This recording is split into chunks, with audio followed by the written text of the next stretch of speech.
This program features live coverage of an African safari and may include animal kills and carcasses. Viewer discretion is advised.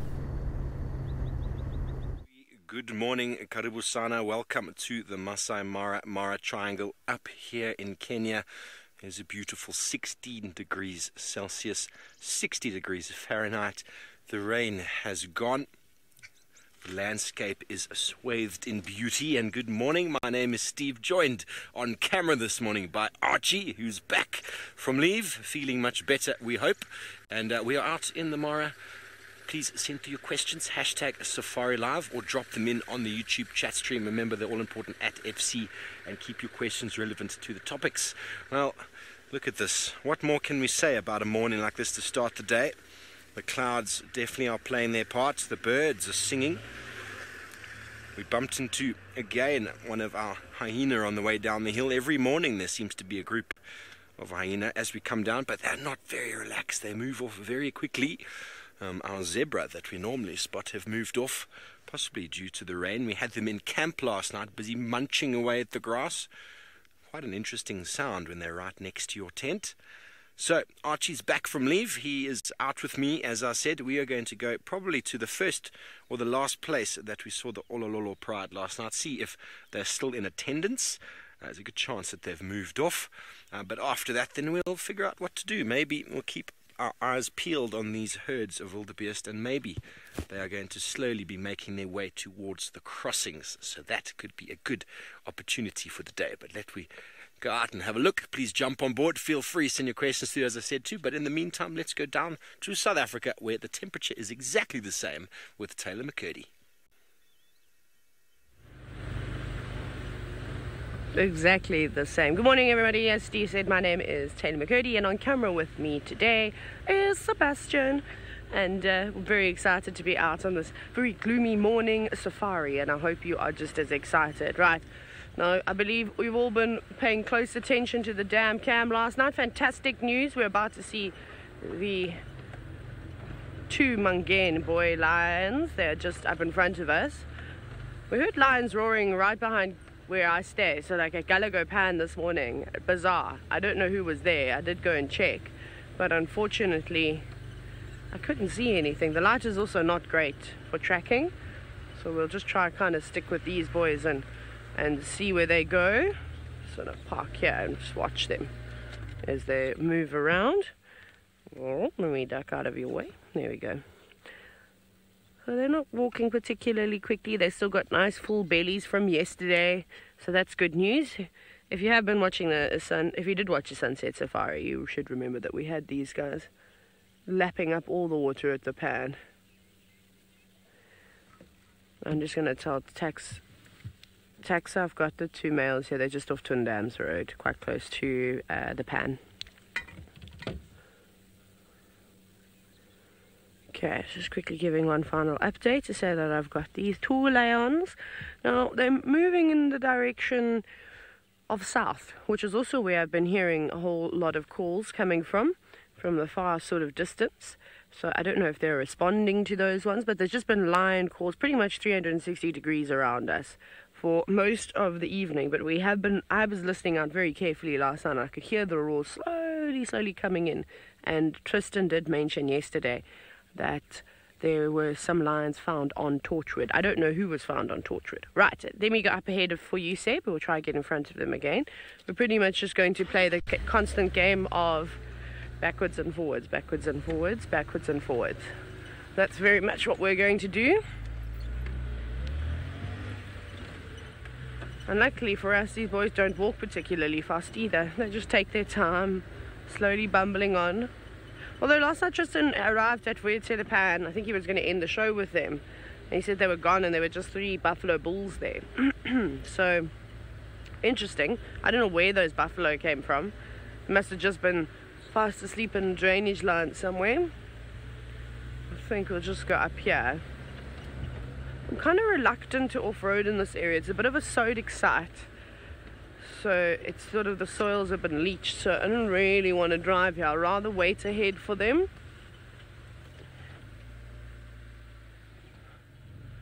I might try and just stop here. We can have one last look at them quickly before we wait for them and we reposition. There we go, Saz Seb. So you can just see them in the distance. There they are. So we'll wait for them on Wahlberg's Road, which is basically where they're headed to. It's not just Steve and I out on safari this morning. Tristan is about to grace you with his presence. Indeed, I would like to say hello from a beautiful spider's nest, or home, should we say. It is very, very cool to see, because it's the first kind of sign of the baboon spiders that I've seen since the winter has begun, so that's really good news. As Taylor mentioned, my name's Tristan on camera, I've got Craig, and we are going to be basically on a bushwalk this morning, is what we're going to be doing. We're going to try to see what we can kind of find. We had a bit of rain recently, so hoping that these kind of things that we're seeing here are going to be far more common. But what's very, very nice is that there's actually something that's moving inside there. Now, I don't want to break anything here, but there was something that was moving a little bit on the sort of right side of it. It looked like maybe a small spider, so I wonder if maybe this particular one has babies inside here. Let me just see if I can see it. No, I can't see it anymore. I was trying to use the light to give Craig a bit more kind of depth into the web, but you can see this one's covered its kind of nest up and closed it on top. So I wonder if maybe there isn't something that was just lurking in the bottom there that might be a little baby baboon spider. Sometimes you can see them all kind of coming out. But isn't that beautiful, how it's been excavated and then lined with all that web? It's absolutely amazing to see. Now, baboon spiders can get quite large. They obviously start out life quite small, but eventually they'll get kind of the size of my palm. So I can show you kind of roughly in relation to the actual sort of hole that these things can get very, very, very big. And they'll then kind of go inside here and they'll tuck all their legs up, and then they'll wait for animals to come close. And as soon as animals trip the web, then they'll run up and they'll grab it and then pull it down into the hole to be able to feed off it. It's very, very cool to see. So these are not the kind of things that you get to kind of see all that often. Very, very, very cool. I suppose they are quite common, but it's very, very cool to see. Lobster, there was a reason, and I honestly have forgotten, to be honest. It's a time to go and brush up on all things insects. And so I can't actually even remember right now. I'll try and kind of think about it, but there is a reason why they were called baboon spiders, and I'm pretty sure it will come to me as we go. But at this moment right now, I can't remember, to be honest. So hopefully I'll figure it out and remember exactly what's going on. Otherwise, Taylor and Steve can help me and help an old man out and get kind of brain jogged again.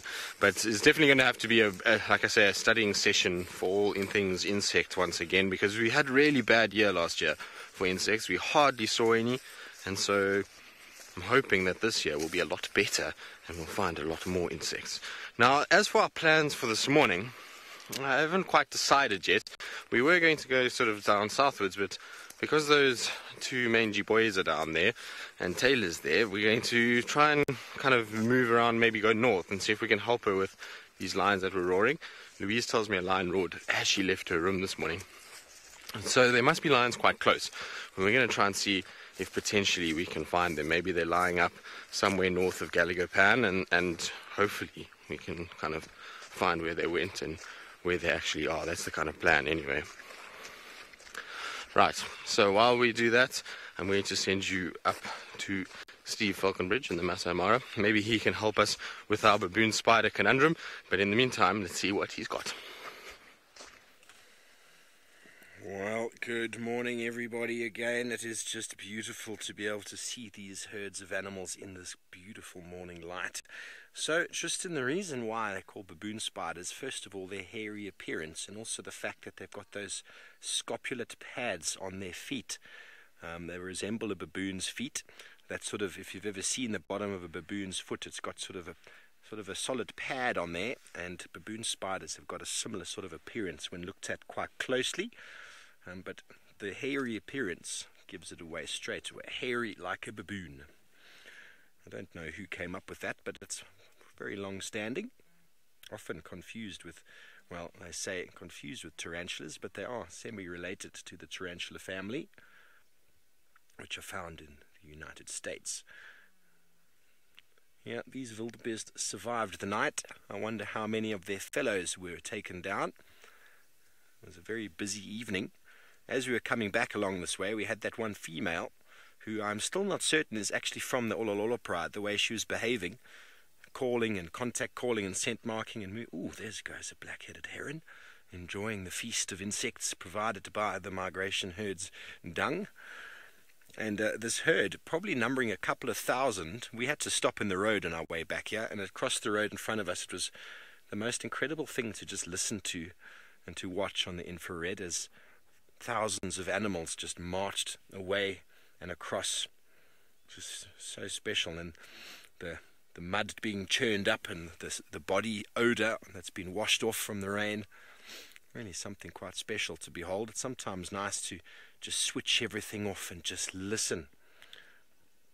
Just listen and listen. And, well, the reason they're bunching together is to hopefully avoid being detected, or not detected, but caught by a lion. But I wonder how well would they do against the young Mangeba boys.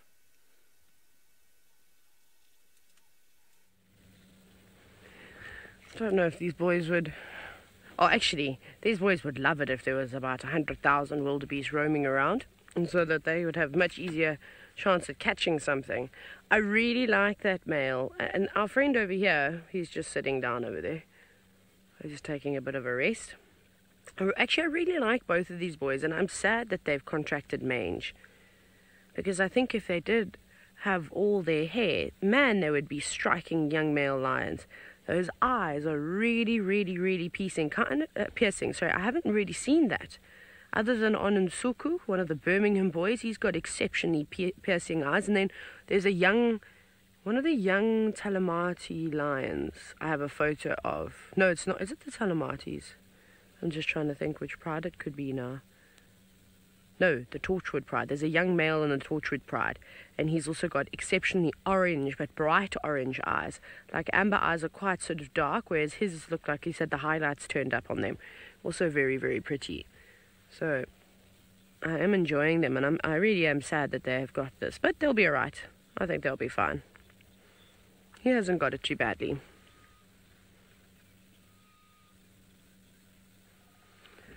Dash, I don't think, I mean, lions don't particularly like water anyways. They'll cross water when they have to. They can swim fairly well, so they'll cross the rivers, they'll go into dams and things like that if there's prey in there. Otherwise, they're not particularly interested in going into the water. I don't know if they maybe know that having a bath in water would typically help, you know, get rid of, it will keep themselves nice and clean. Normally they just practice, obviously, self-grooming, and that is the equivalent of giving themselves a bath. I mean, you've all seen how slick and beautiful a lion's coat can be when they've actually maintained it properly.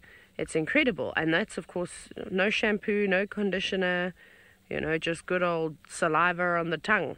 And that seems to work particularly well for the cats, and also with all those hard bristles on their tongues. It's kind of like a comb going through their coat. So, you know, having being stuck out in a downpour is not so bad. They then groom themselves, so it is like having a bath. But why they don't go and bath, I have no idea. None of the animals out here bath to get clean. An elephant does not bath to get clean. An elephant baths to chuck mud all over its body. The buffalo, the rhino, the warthog, they all do the same thing. And that's because that mud helps keep them cool, we know. And then, of course, it helps with getting rid of the parasites. So perhaps lions need to go for a mud wallow. Maybe that will help them out. And maybe it will even soothe the itchy skin. But again, lions don't do those kinds of things. They've got other mechanisms to try and keep themselves cool, like panting. So, and then, of course, they'll just sit out in the shade. So, yeah, nothing other than birds really bathing in the water to keep clean, then, you know, that's just one of those things. Otherwise, I'm trying to think, hey, Seb, only birds really will bathe in water to get clean. You don't really see anything else doing it. Anyways, Cindy, yes, I also think that they're looking better, and that's what I said to all of you. I said, I think maybe try and do a weekly update if they stick around for that long. Is take some screenshots of them, compare them from you know, when we last saw them, or do like a month thing. I think we're going to see an improvement. I think that the fact that they've moved on here, they seem to be eating regularly now, which I don't think they were doing before, which is perhaps why their immune system was taking such a beating, as it's trying to get rid of the mange, but they just didn't have enough energy, enough fuel, you know, to even keep them going. So why would their body be trying to fight something like mange if they haven't got enough energy to, even go for a walk, to walk from point A to point B. So, their body won't be willing to do that just yet. They kind of need to build up some fat reserves. Right, so Tristan is also in the area. He's not too far away from us. He's at Galagopan. Perhaps he can see the lion tracks a little bit better. Well, not yet, Taylor. We're just having a little look around and seeing there's a squirrel that's alarm calling quite a lot near us, well, just in the little drainage that goes off Galagopan. So we're just kind of investigating that, and then also just checking the pan itself. It's a good time to just kind of have a look, because obviously, as we've just seen with the Mangan boys, is that they'll go and drink often at this time of the day. And so just come and kind of check and see maybe if they drank already before we got here or early last night, and then kind of see which way they went from there. But so far, no tracks that we can see anywhere on these kind of game paths. The thing is with lions is sometimes what they'll do is they'll come, drink, and then they'll go back the same way roughly, especially here at Galagopan, because the lodge is on one side. Often the animals will drink and then they just move off the same way that they came, because they don't really want to go in towards the camp itself. They kind of just want to shift around it, so they sort of branch away sort of the same way that they kind of entered from. So what's always important when you come to Galagopan is just to check around. You can see basically there's tracks all the way around it, and so you just do a little loop around the pan, and generally very quickly you can tell if there's been any animals that have been drinking here during the course of the night. What's intriguing is that, most mornings we come to Galagopan, we should find signs for elephants that have been drinking here, and sometimes even buffalo. And so this morning what's interesting is that there isn't any signs of ellies at all that have been here. It does look like some buffalo came through, so here's a buffalo track over here. You can see the kind of outline of the cloven hooves there that they've got. There's a little split on the front toe, and so quite a kind of wide, rounded sort of track. It almost looks a bit heart-like at the back here. You've got that kind of little heart shape that comes around at the back itself. And so these guys came and drank. We saw 3 buffalo bulls last night at Vuyatela Pan, and I'm sure it must be the same guys that maybe came and drank here. Now, if there's buffalo bulls that have been drinking around here and lions that have been roaring, maybe, just maybe, these lions were trying to actually chase down these buffalo. There's not that many other buffalo around on Djuma at the moment, and so it's very possible that these lions maybe caught the scent of them and we're kind of moving in to try and see if they can find them. But I don't see any tracks coming to the pan itself, which means that the lions that were heard roaring must be slightly to the north of us. A lot of people heard them roaring during the course of the evening, so pretty sure that they must be somewhere around here. We're going to just try and scratch around, try and see what we can find. And so while we do that, let's send you back across to Steve, who's much like me trying to look for lions, except he is in a vehicle and not on his feet. Well, thanks, Trist. We are back in sort of the area where we had the lions, the Olololo Pride, last night. We were on that side with majority of the pride, and then 5 or 6 of them crossed this direction. They were feeding on another wildebeest just up here somewhere. So we're just back in the place. Let's have a little scan around, see if we can see anything. There's some herds closing in on the other side, which should mean to me that they're probably not too close by, or if they are, they're lying up flat. But let's just have a little scan around. They were just on the other side of that drainage yesterday, feeding on one wildebeest, and then a few of them came this side to feed on another, and then we followed that one for some time, who was interested in hunting another one, but not very successfully. I suppose the times are plenty, they just can't help themselves, but doesn't seem to be any lions in attendance at the moment. There's lots of vultures around that are in the trees, so it's possible that there might still be some lions on the ground. We move up a little bit here, see if I can find where this carcass was. It was right there, I thought. We'll have a little scratch around in the area, see if there's any fat cats lying around. But what seems to be happening, and what we found every morning so far, is that lots of kills scattered all over the place, and then the lions just seem to be, they just eat and move, eat and move. Steph, the colours are just gorgeous out here. Absolutely gorgeous. I will be bringing a proper camera when I come back next time. I'm taking lots of photos with my phone, but they are coming out okay for now. Can't complain. But we'll have a little look around here where this road goes all the way around. The one carcass was over here. Can't see anything. The other one was on the other side there. Maybe we'll just bump into them, but they seem to be moving a lot more. I mean, when we see in Juma we find lions on a kill, they're generally there the next morning. But I suppose there are 17 mouths to feed in this pride. 2 wildebeest just don't seem to go very far. Which is fantastically crazy. I'm just going to go up a little bit more here because this is a long way around. James, I've heard nothing about the favorite cheetahs. Naratoy and Kenya haven't been seen. I've been added to a couple new groups and there's been no sightings of them. Ooh, there's a lion just to the left in the thickets. We've had one report though of some cheetah down by the Tanzania border. I don't know who it is though. There we go, there's one hiding up here somewhere. Hello. Come out and say hello, young one. It looks to me like a young male. Just get that immediate impression. Lou, it's called search image. Louise is asking, how did I see it? It takes a bit of practice. Eventually, after time, you ask Tristan and Taylor and Herbie, you see things through bushes that normally you don't look for. And birds and a lot of animals develop what we call a search image, which means they start developing sort of a shape and a size for things that they're going for. I did a wonderful study with starlings years ago, starlings and different colour moths, and they had this computer screen, and they'd put a moth on the screen, and the starling would learn after about 5 or 6 attempts that if it pecked at the right moth on the screen, it would get a treat, and then they'd swap around the moth to a completely different moth, and it would take 5, 6, 7, 10 attempts, and then it would start getting it without fail. And then they'd start putting each moth on the screen simultaneously, one at a time, different times, alternating, and the bird had no idea what it was looking for. It couldn't find the individual. So, oh, here's another kill. Well, there we go. They've got another wildebeest in there. So the search image is something that animals will design and look for, and they're looking for a shape. And lions, well, when they look through the landscape, they're looking for a particular shape. And a movement. That's why a bipedal man is kind of feared by a lion. They see the shape. And when they see an impala or a wildebeest, well, they don't fear that. That's dinner, as you can see. In this case, it's breakfast. And this pride is fantastic.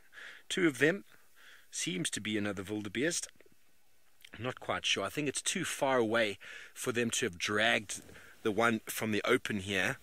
But then I don't know. We can't really see too much. I can just see a little bit of dark coloration there. I'm pretty sure it's a wildebeest though. I don't think it would be a buffalo. Could be a buffalo, but excuse me, my nose is suddenly running.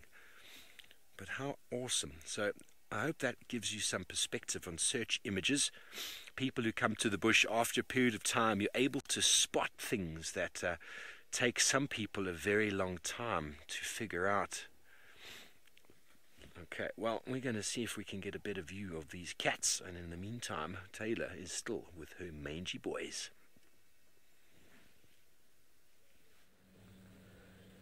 We were about to leave and then they've poked their heads up again. I think they can hear lions calling in the distance. They seem very, very nervous and weary, eyes wide open. Like I said, there's been a whole lot of roaring going on, and unfortunately in my years of guiding they never taught me how to speak lion, which is pretty annoying because I'd love to know exactly what was being said. They don't look very relaxed. So I don't know if it's the evokers that have been calling all night long and out on patrols, venturing further and further into the Sabi sand more regularly, which will definitely send shivers down any young male's spine, as they are not going to be very tolerant. Okay. Let's see where he goes now, because he's up and on the move. No, they're both up and on the move.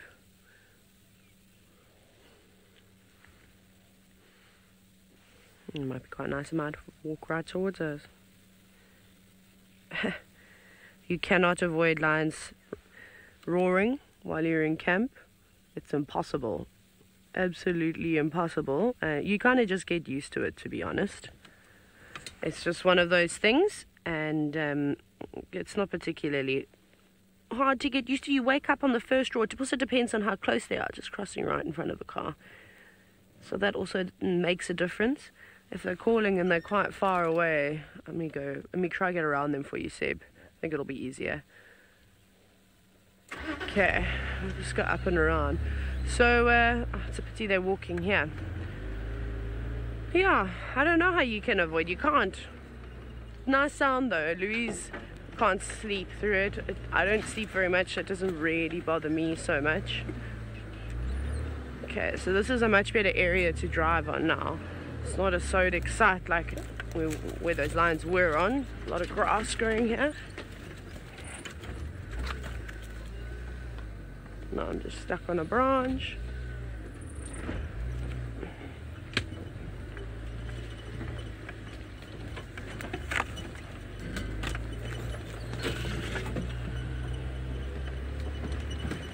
So we've got to do a bit of navigating around here.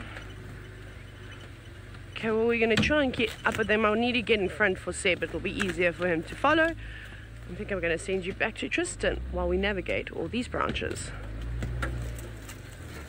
Well, good luck, Taylor. Don't get hit in the face by a branch. It's never ideal if that happens, so try and avoid that at all costs. Now, we're looking around very carefully because we have found tracks for what looks like 2 male lions that have moved just north of Gallego Pan. We found their kind of tracks moving in the direction that we're walking at the moment, and so I think they might have kind of gotten through this area already. And if they were mobile and they were moving, well, we know how far lions can cover ground. It doesn't look like the track for the one that's limping, so the Avoca male that's limping, it looks like a clean kind of track. And so I'm wondering kind of where they could be already. I mean, if they roared half an hour ago, 45 minutes ago, these guys could already be theoretically way north on Buffalo's Hook. Male lions, when they move, can move incredibly fast. So what we're doing is we're just checking all the game paths that lead from where we saw the last track. The last track was kind of coming past the pan towards where we are now, and so I'm hoping that on one of these game paths we'll just kind of pick up a footprint that'll indicate where they're going. But the guys are telling me that there's tracks for lions everywhere, all over the place on the reserve, and it sounds like maybe the splits of the Nkuhumas is trying to find one another, and that's why we're ending up with this kind of broken, fragmented sort of groupings, and they're all going in different directions and round in circles trying to find one another. And I think the Avoca males and the Mangaean boys are all in the mix as well, so it's making it a little complicated, but hopefully we'll figure it out. I'm sure we will. We've got Herbie on the case, which is always a good sign. So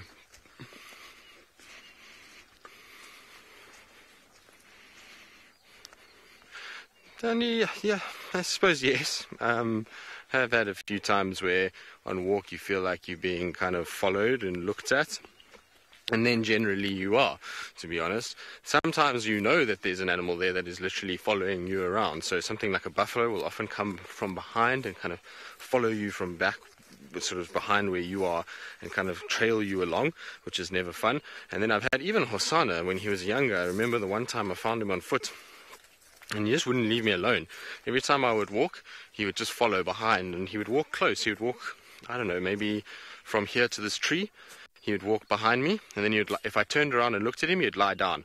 And as soon as I started walking, he would get up and walk and follow me, and he would do that for quite a long way. And eventually then I shouted at him. I had to, because otherwise he's not allowed to do those kind of things. So I shouted at him and clapped my hands, and then he stopped. Exactly, ultimate stealth predator, except he wasn't so stealthy at that stage. It was about 2 or 3 months after he was orphaned by his mom that this happened. But since then he's not like that. As we know, on foot he's changed a little bit. He's a little bit more kind of circumspect and shy about what he does. So it's kind of changed a little bit, and things are a little bit different now, which is a good thing. You don't want him that comfortable with you on foot. It's not the most comfortable experience having a leopard a meter or two behind you, following you as you walk. Anyway, we'll keep going. We're going to keep looking around for these tracks, keep seeing where these lines may have moved off to. While we do that, let's send you back across to Steve, who already has his lines. Thank you, Trist. We've tried to get into a better place, and this is about as good as it's going to get. And it turns out to be 2 of the young males of the pride, and there are apparently 9 young males, 4 young females, and 4 adult lioness, which begs the question. Last night I was sure I counted 5 adult lioness, and then that one female who wandered off, scent marking as she went. Could there be some relation between her, well, another pride and this pride? It is sometimes the way it works. Prides get to a certain sort of level or threshold in numbers, and they'll often split up, taking their youngsters with them. And if you're a sister in a pride and your sister has, well, there's suddenly 9 young males that join that aren't yours, they're cubs, obviously, nephews. Well, it's a very hard situation to be in, because they get very feisty. Look at that, moving that wildebeest around with ease. It's definitely a wildebeest. It's still lots of meat on it. Only going to move it into a nice spot for us, are you? There we go, right there. Do your... Okay, well, the other one might start doing a tug of war, what lions like to do from time to time. Another one not too bothered. Had lots to eat so far. If anything, they've basically just been playing with their food just because it's there.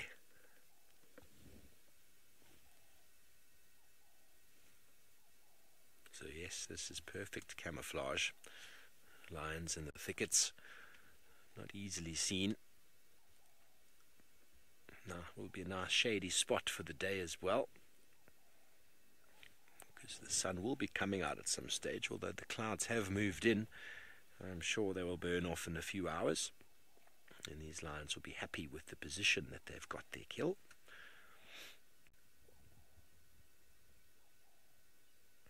Underneath some orange-leaved crotons. The one to the left, just looking straight at us. I was looking straight through the bushes. It's really, no, it's not looked away. It's always quite incredible how you can get that feeling when a lion looks at you. Looks straight through the soul.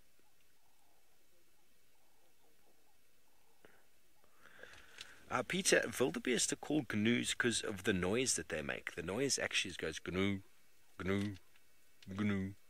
And so the wildebeest is actually the Afrikaans or the Dutch word that was given to the animals when settlers first arrived in Africa, because they look like wild cows. They behave like wild cows. Wilde means wild and beest means cow. So the initial settlers saw these things running around looking all mad, and well, that's where they got the name from. And then English settlers, or it might have even been from some local tribes people who call them gnu because of the sound of the name.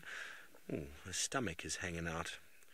Watch out, folks. It is not for sensitive viewers sometimes when you see these things. The animal is very dead, but that is the rumen hanging out there.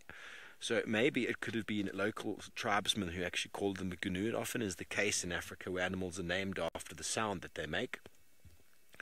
And it was picked up by English settlers who then they called them gnus. But the wildebeest has stuck quite well throughout the African continent, even with English-speaking people.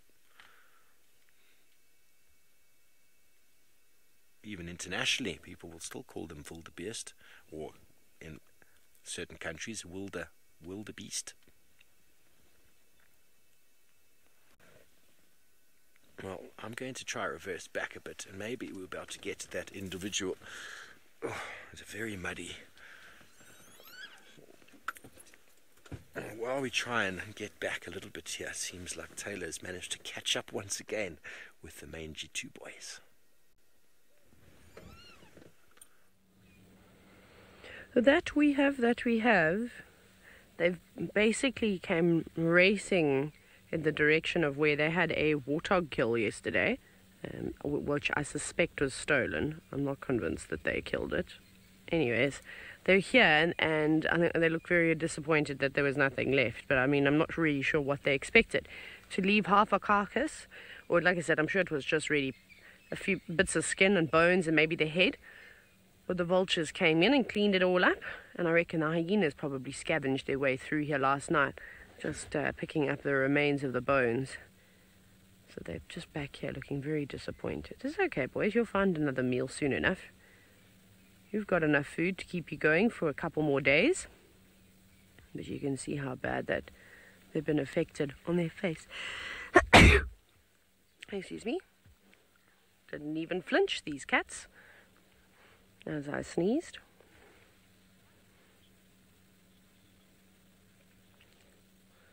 No, Kendall, perhaps you weren't watching the sunset safari yesterday, but we've actually been discussing this in detail. So what I said yesterday was, obviously we know, and with the mange, it gets rid of all the, or it feeds upon the hair follicle, burrows under their skin, so obviously it creates hair loss.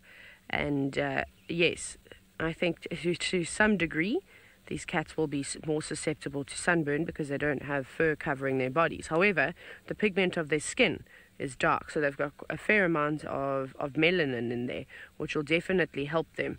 So I think they'll need to be careful and sit out in the shade, but I bet the sun probably feels good on their bare skin in the mornings.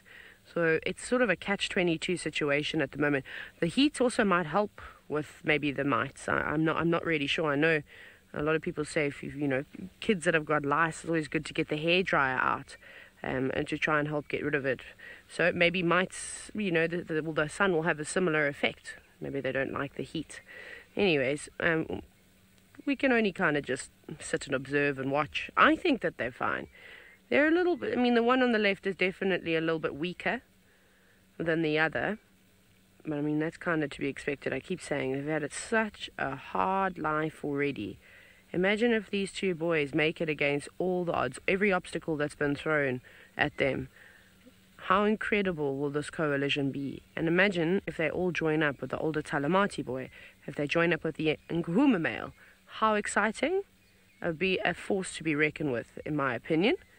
The fact that these animals have, gone through so much already. The experience that they have in comparison to that young Nkuhuma boy, just about life and moving around on your own at a young age, could be quite valuable to the Talamati and the Nkuhuma boy. So I don't think that these cats are... How's this? Maybe these cats haven't quite finished high school, which is fine, but they've got a whole lot of street knowledge. I think they've will be able to survive in the real world, whereas the Nkuhuma boy, he's been pampered, hasn't he, all the way through. He's been lucky.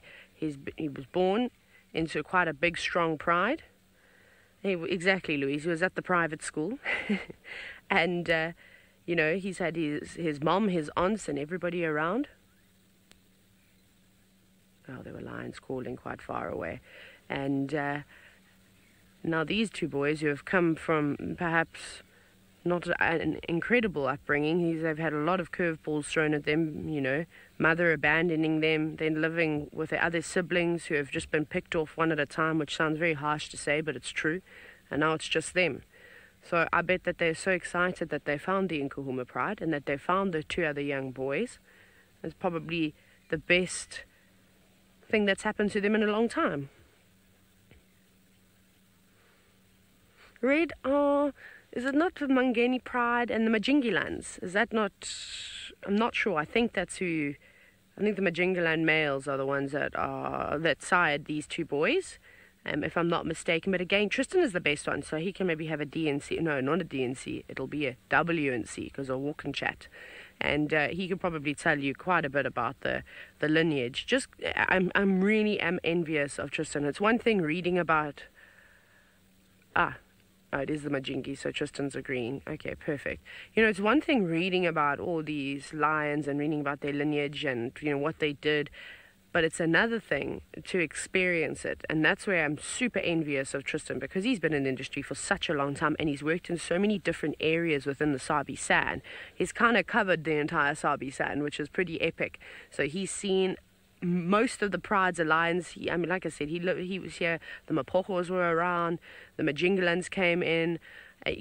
How cool is that? I cannot tell you how envious I am. I would have loved to have been here when all those lion dynamics were completely different to what they are today. So Tristan has kind of lived through an entire lion story with all the amazing things and all the tragedies that have gone on here with all the different big cats, which is pretty cool. Wonderful. But we'll sit here with these boys to see what's making them so nervous, if it is the roars of the evokers in the distance. Or off we go to Steve, who's also got another lion who doesn't seem to be as worried as these boys. It's a boys' morning. Two beautiful young males with a wildebeest. The white that you can see there, folks, is the stomach rumen that is quite enlarged and full of gas and just sitting there. And it's not uncommon to see lions actually remove a rumen completely, the stomach chambers, and leave it on the side like a big blow-up balloon. Some lions will actually pop it and eat it. I've seen lions eating intestines and squeezing them through to get all the rumen content out of, or all the sort of the dung out of the intestine, and then eating the intestine itself. Certain lions just leave it all together. But if there were more than one, maybe a pride all here, that whole stomach would be flattened and squashed already. And well, I can tell you, the smell is often something to behold.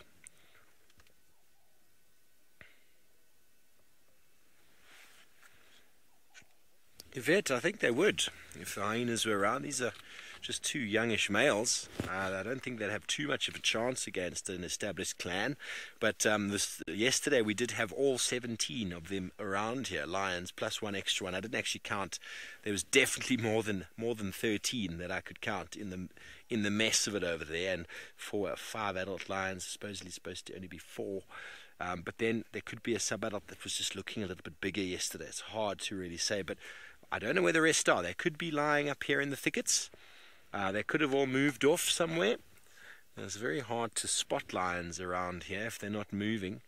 After 2, maybe 3 wildebeest carcasses, invariably they should be quite flat and full. And this entire drainage area is very, very densely wooded. And we can only make out these 2 because, well, slightly in the open, but even the second one that we had visual of a little while ago is completely disappeared. It's just to the left of that white ball, and you can't really see it. It's clearly not hungry. This kill was made yesterday, and these 2 are just capitalizing on it now.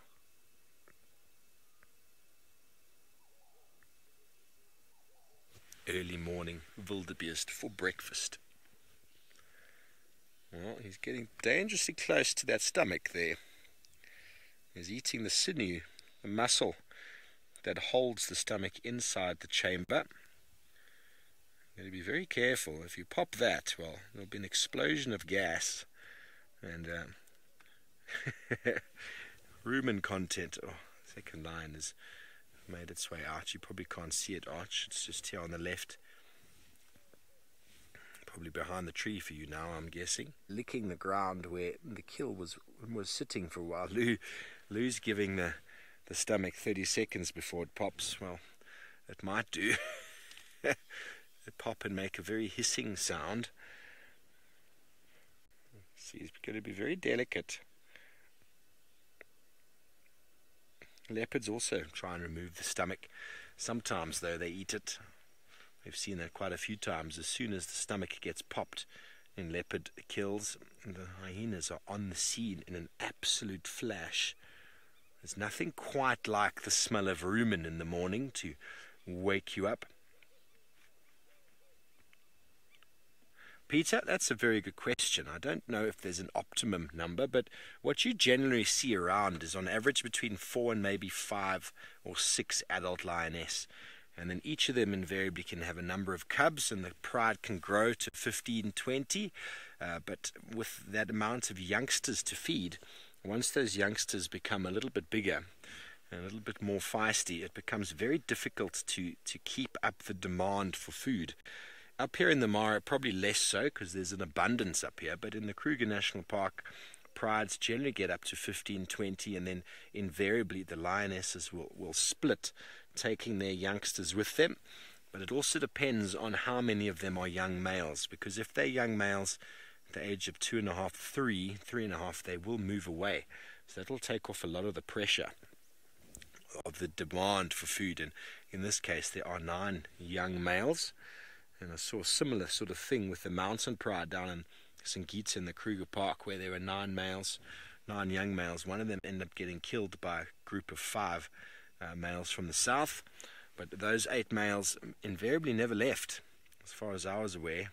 In the time I was there, they stayed, and they got really big, and they were still young, and they were very feisty. It was very, Mum would kill, or the lionesses would kill the young males would move in and the lioness would just move off and kill another thing, because you just can't compete. The male lions are so much bigger. So from an optimum point of view, there will be 4 young ladies added to this pride with the 4 adults. So that is a really, really ideal number for lions. And then obviously when they breed after probably another set of cubs or so, maybe even a second set of cubs, well, then the pride is going to really be sort of busting at the seams, and well, invariably that's when you'll get groups of lioness moving off with their offspring. It just comes down to the amount of food required. I mean, this pride just last night seemingly needed 3 wildebeest. Now that's a lot of food. 1 animal should be enough for a pride. As soon as it becomes 2 or 3 large, medium-sized to large animals, then I suppose the pride is then getting a little bit too big. I hope that answers your question. Well, Tristan is keeping up the theme of lions this morning. Let's go and see how he's getting on with his tracks. Well, so far a bit of a conundrum at this stage, because the tracks are going all over the place. Now where we are at the moment is basically where one of these male lions laid down. So he came in here and he was following buffalo around, as we thought they might do, and he laid down exactly here. So this whole kind of disturbed area that you see is exactly where he was. He also went to the toilet here, that's why it's a little bit darker, and he was scraping around, and then he actually lay pretty much in his own pee, which is, I suppose, par for the course. If you're a lion, they do these kind of things.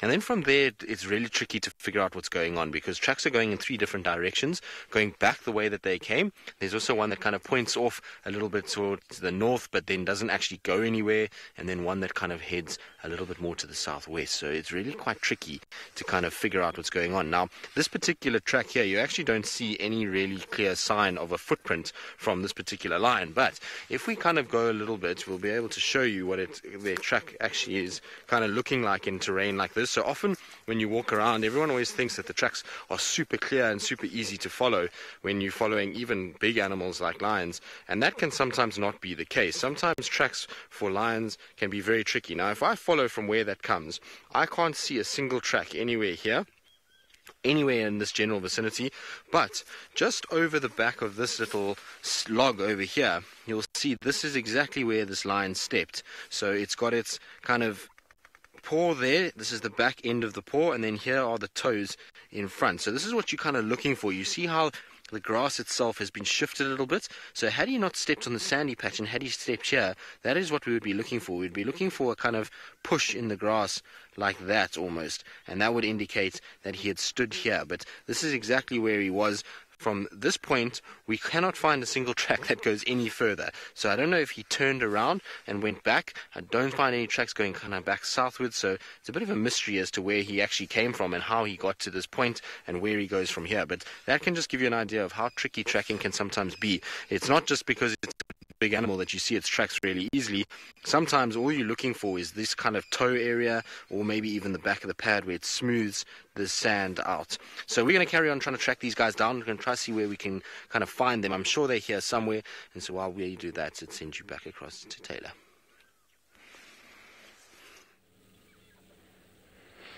So we're still here, just watching, trying to hear what these boys are hearing, but of course, until I get supersonic hearing, that's probably not going to happen. I like these. I think they're like the underdogs. I think that they're going to prove all of us wrong, which is my favorite when animals do that. And I hope that they make it to adulthood. That's going to be my wish for the lions. And of course, it probably won't happen. But I would really like to see these 2 boys make a full recovery. Maybe they'll just have some element of mange for their whole lives. That's also a possibility. Look at the Styx Pride, for example. They're looking much better. They're actually looking the best in condition than I've ever seen them. And hopefully they all join up with a Talamati and then Kahuma boy, and they take over the Sabi Sand. Michael, I think some element of their mane will grow. I don't think that they're going to get full manes, to be honest. I feel like because of the condition that they're in, obviously their immune system is slightly weakened, which makes me think that their body is also not producing a whole lot of testosterone, which would encourage hair growth and manes and things like that. So I don't think that they'll have big full manes, for example, like the evokers. They've got incredible manes all of a sudden, or the Birminghams, or any of the other big male lions that have roamed around this area. So I think they'll be quite tattered. I don't think that they'll be particularly pretty lions, because I don't think they'll have all their hair there, but they're going to be very interesting to photograph, I can promise you that. Watch. People will be coming from all over to come and photograph these lions, just because they'll have such a unique look about them. And again, their face tells an incredible story of how tough the wilderness can actually be. Who remembers the Charleston male with a very dark mane? I think they dubbed him Fang or something ridiculous. And he obviously, him and his brother or coalition member, took down a giraffe. Well, that was the story anyways, and it happened while I was down working in that area. I used to see them all the time. And he had one of his canines dangling from his mouth for ages, but I believe it's finally dropped out. I cannot tell you how many people came searching for that lion to take a photo, because if you could get a portrait shot of him, it was one of the most unique things that you could see. So I think that's what's going to happen with these boys. I think that they're going to grow up and they're going to just be different, which is perfect. There's nothing wrong with different. As long as they can bring down prey for themselves, and hopefully they find a pride one day that they can take over. That's all you need in life. That's all a lion wants. Simple life.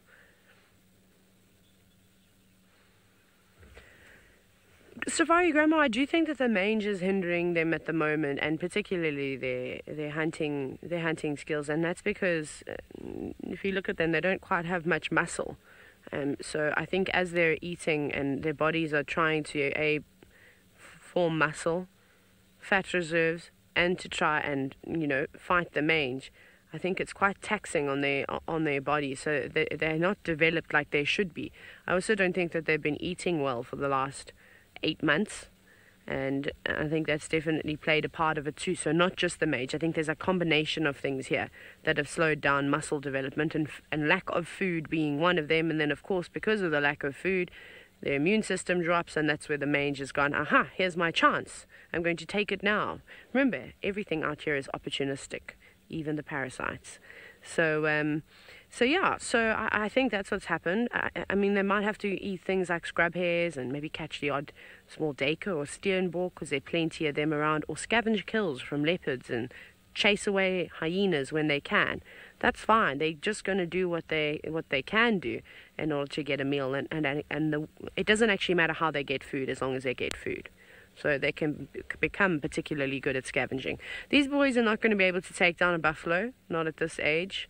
And also, I don't think they have the skill. They'd probably end up getting themselves killed if they dared try to take on a herd of buffalo.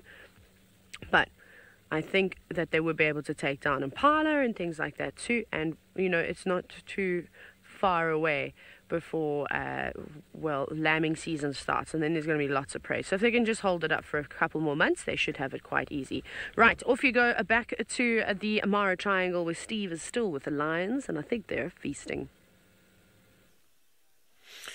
Yes, well, the stomach looks like it's lost a little bit of its gas. I didn't hear any sound, but it's definitely not looking as bloated as it did before. And one young lion is enjoying a meal around the tummy still, and the other one, well, is just looking around.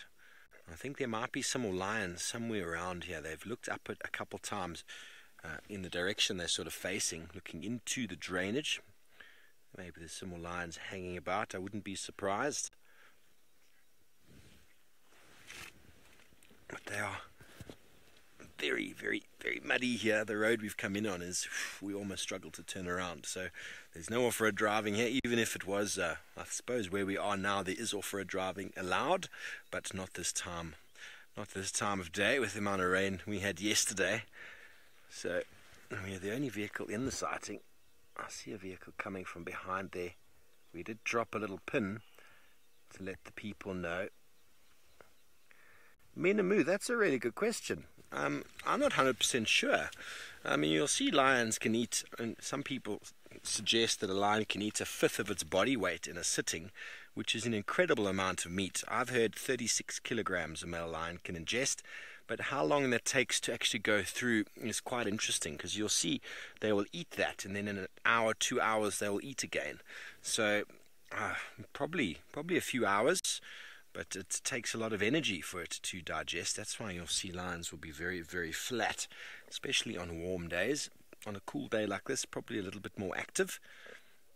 But what we're noticing with our lions up in the Mara is they tend to eat and then go for a little stroll, which is quite interesting. We don't see that in South Africa. We see lions eat down there, maybe have a poo, and then sleep. That's invariably what you find, and they'll spend days and days in the same sighting if there is enough meat. But I honestly don't know how many hours it takes to digest. I mean, you see it with leopard, the same sort of story. They'll eat themselves absolutely bloated, and then in a couple of hours, well, there seems to be more space. But then there's just maybe a little bit of it's digested, not the whole tummy.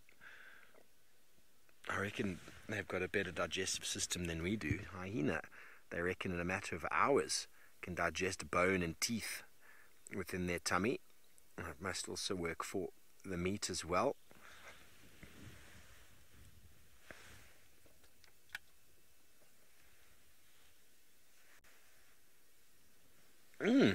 Anna Marie, I've sometimes seen lions toss soil on top of a stomach and on top of intestines and stuff that are hanging around. Not a very good job, though. I've never seen them bury it completely, but definitely they go through the sort of the process of trying to mask it in some way. But invariably the best thing that they can do is to drag it underneath the cover of bushes. That's what you often see happening, especially with leopard. Lion out here as well, we've seen it in the heat of the day, but a lot of the kills we found out in the open, a lot of the carcasses we found out in the open anyway, just basically out there in the sunshine, so probably fed upon at night. But the stomach, I have seen once or twice them try a courteous sort of soil throwing.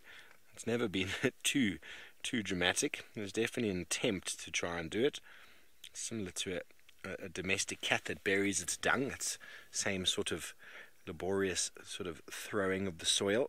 But when you imagine a scat on the floor of a small cat versus a stomach, there's a lot of soil required to cover that entirely. It might just be an instinctive thing that they do. It doesn't really do too much effort.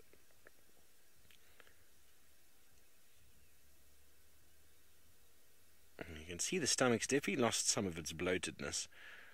I wonder if he did indeed puncture it. It didn't seem to affect him in any way.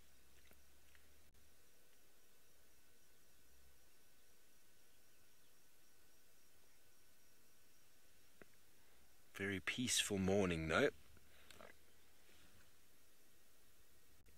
Doesn't often indicate how rough the night might have been. Lisa and Gizmo, you feel hungry after watching a lion gnawing around the ligaments and stuff around a wildebeest rumen. Very interesting. Well, it's all natural, folks. It's all natural. Nothing will go to waste. There are plenty of vultures on the scene that are waiting for their opportunity to land on that carcass, and well, they have no problem devouring the stomach, the intestines, and any of the internal things that are left behind. Jake and Lou are also hungry. Well, you strange people getting hungry looking at a rumen content. I suppose it is that time of morning. There you can see he's got a bit of blood on the face. He's breathing deeply. And you see the mane developing underneath the neck. He's about 1.5 years, just under. The other lion is a very similar sort of age. He's had his fill and is now going to go and find a nice shady spot, even though there's no sun just yet.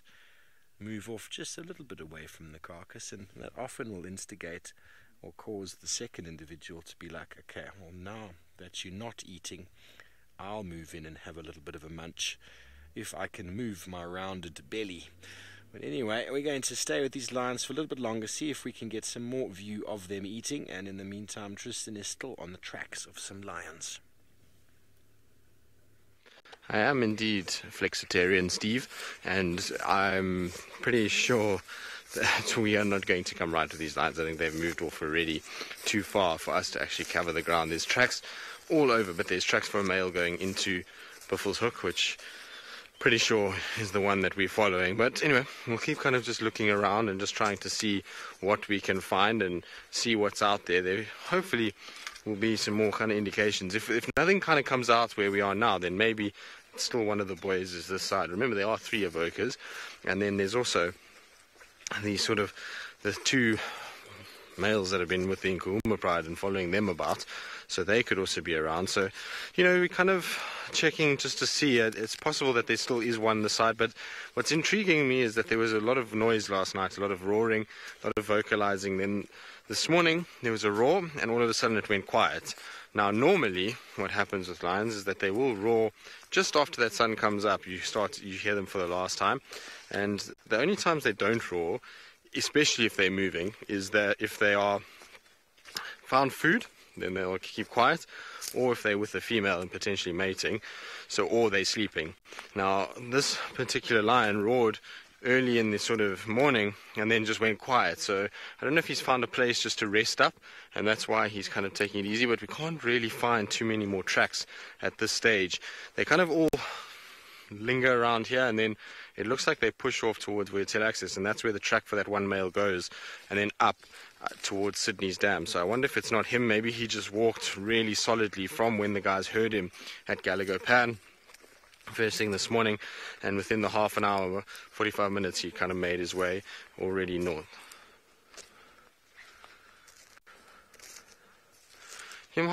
Well, it's not okay. We're just rebellious, and we don't like to follow the rules, and so we just decided we'd just walk around just to kind of play with the lions. And I'm joking, please don't do that wherever you go.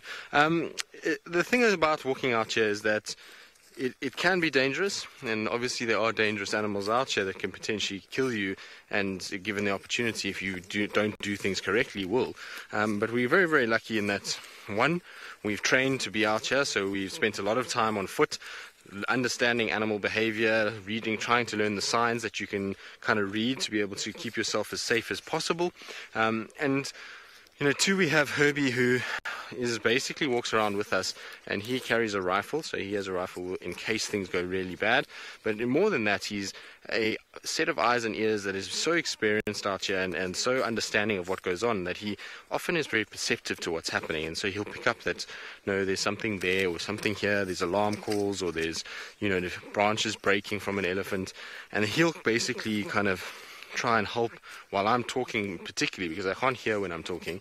He'll try and kind of guide us through this environment safely. So it is safe as long as you are aware of what you're doing. It's safe as long as you are kind of keeping your eyes open, your ears, trying not to make too much noise. Then generally it's okay. Also, we're in an area of wildlife that's becoming fairly used to people on foot, because there's a lot of walks that go out every single day in terms of guests being on a guided walk. There's also a lot of tracking that's done, because otherwise you won't find half these animals, is that they move quite a bit, and they move through areas like this where there's no road. And so they're getting quite used to kind of people walking around on foot and finding them and then not hunting them or anything like that. And so that's why, for the most part, these animals are fairly kind of relaxed with us, and we don't get nearly as many kind of incidents as maybe some of the other areas where animals are persecuted and kind of chased about. Now, I was going to go through there, Craig, but we're not going to make it through there. There's a lot of buffalo thorns, which are never a nice thing to deal with, so we're going to go around the buffalo thorns.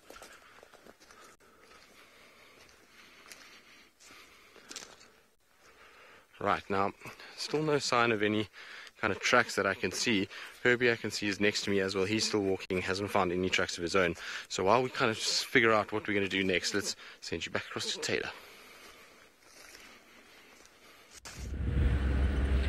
Right, so we just left those young male lions and we're on the go. So I don't know where we're going to go now. I think I'm just going to drive down Philemon's Dip along Weaver's Nest, maybe check Treehouse Dam, then check Twin Dams. Not that there's any water in Twin Dams, but that'll kind of be our route. And I think we'll just sort of zigzag around.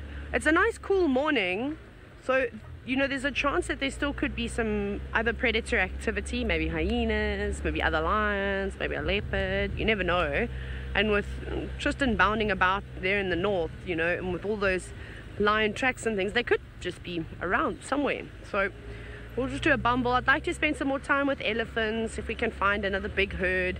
I was sad yesterday afternoon that we weren't able to relocate on those elephants that we'd had from the sunrise safari, because it was such a beautiful big herd with lots of playful youngsters, and those are my favorite kinds of elephants. Actually, any elephant is my favorite elephant. What am I talking about? Who am I trying to fool? Let's just check to see what happened here. These wildebeest that have been walking around. Okay, so no lion or leopard tracks or anything like that just yet, but I'm still just going to keep on searching and just having a little look around. It's very nippy right now. It's actually quite cold when you get moving.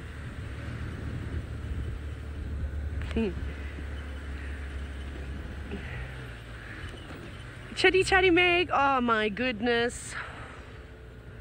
Living in a city is not for me. Oh, really it isn't. I try my absolute best, but I do struggle when I go back. Listen, it's nice to see friends and go and have sushi and eat out at fancy restaurants and cocktails and to go dancing and, you know, the things that you do in the city. Amazing. Love it for about a week.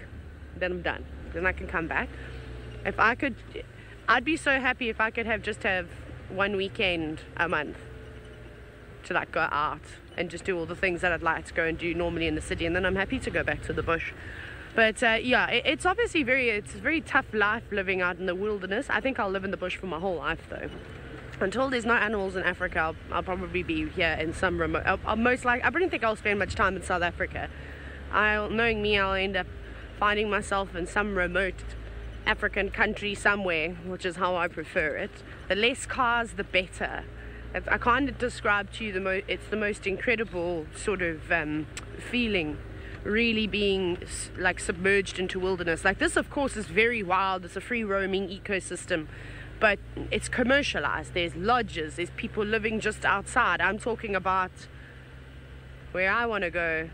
There's not even a village within, you know, a couple of 100 kilometers. That's my kind of wild. That's what I enjoy the best. So yeah, I do. I mean, yeah, city's nice. You get to see family, friends. It does get lonely working out in the bush, but sometimes, like the crew here at Wild Earth, is just so spectacular, and you just hit the jackpot. Like I said, I've never worked with a team like this. I've worked with some really cool people before, few individuals within places that I've worked, but everybody in this camp is just unbelievable, and everybody just brings something to the table, which is so spectacular. I don't know if we're going to get it. Let's see if this bunting is going to sit down. There's a little bird party of small birds here. Where is it? But I don't want to talk about it because then I get sad that I'm leaving soon. I think that's the hardest part. I don't know where they've all gone now, but there were buntings. Have you gone? They're there somewhere. They're bouncing around. They're really small little birds. Yeah, okay. No, we didn't get them this time. They're too quick for us. But we'll try and do a bit of birding. I think it's a good morning to try and find buntings and battises and prinias and all those wonderful things. But Steve has also left his lines. I wonder where he's off to next.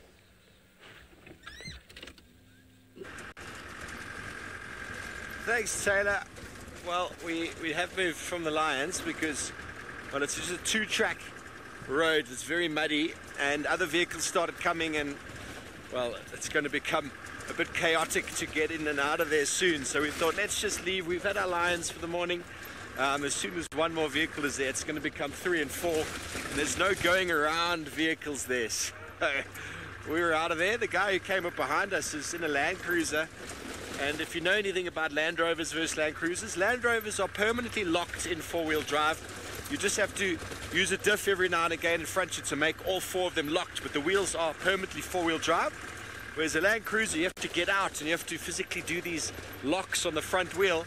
The guy came up behind us, was getting stuck on the road.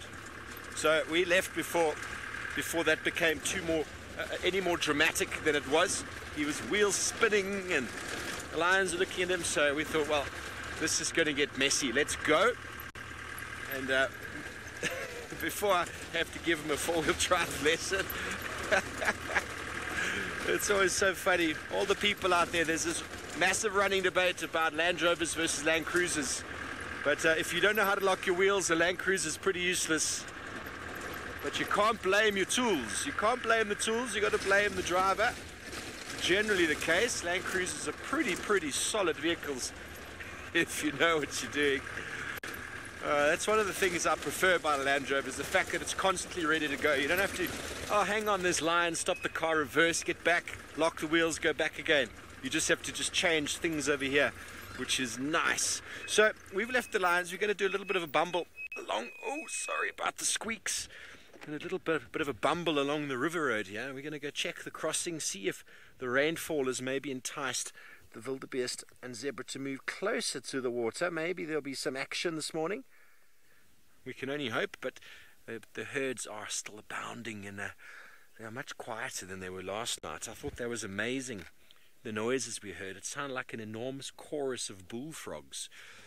That was the first time I've experienced a large herd of wildebeest being very irritated with a lion trying to hunt them. And here we have them looking very calm and peaceful in the morning. Almost no mourning at all for those that have fallen prey in the night. It is what happens out here. I suppose they learn to just let it go very quickly, living in the moment.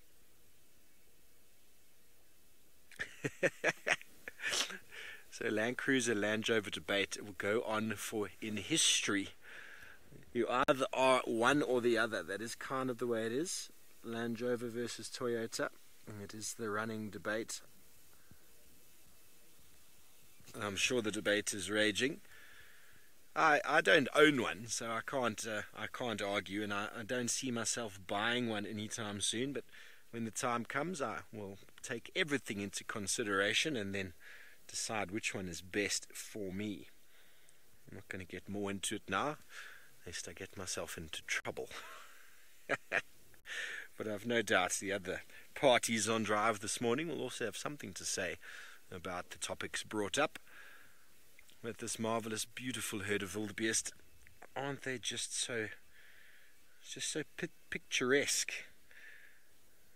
There we go. This individual in the front of the screen doing a little bit of scratching in the mud on the right there, just a bit right there. Arch, there he is. So we talk about wildebeest being sedentary and destructive to the landscape, and it's because of exactly what he's doing there now. They'll do that on a large scale throughout the landscape, and it is a disturbance that the savanna biome is very well adapted for. And when the migration moves off, these little patches of disturbance will remain, and there'll be a different dynamic with regards to vegetation that comes up from exactly that same spot versus next to it, because of the disturbance created by the wildebeest. Warthog, elephant, all create disturbance in the landscape. But while we get back to that, we'll go back down to Taylor, who's managed to find a precious leopard.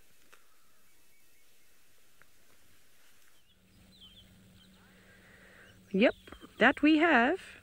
We have got Tandy. Hello, Tandy. We just happened to find her here at Treehouse Dam having a drink. I mean, perfect timing. Now, I'm also going to call this in very quickly, sorry, because we literally just found her. And I know Taxon will be smiling. Oh, that's nice, Tandy. Yes, cover your face in dirty mud. That's amazing. Tax for Taylor. Look at that. That must smell delicious. I've just found Tandy here at Treehouse Dam. You're welcome to come join. Tandy, my fuzzy ingwe. Aubrey, you can also make your way. There we go. So just calling Tax and Aubrey in, just because they've got photographic groups, and I know they're driving around here desperately looking for things to have a look at. So there we go. That's done. Hello, Tandy. Where have you been hiding? You made me chase all after you. Now she's licking the soil, so perhaps she's lacking some nutrients. Of course, we see elephants and we see rhinos and all sorts of other animals eating soil, eating dung, chewing bones.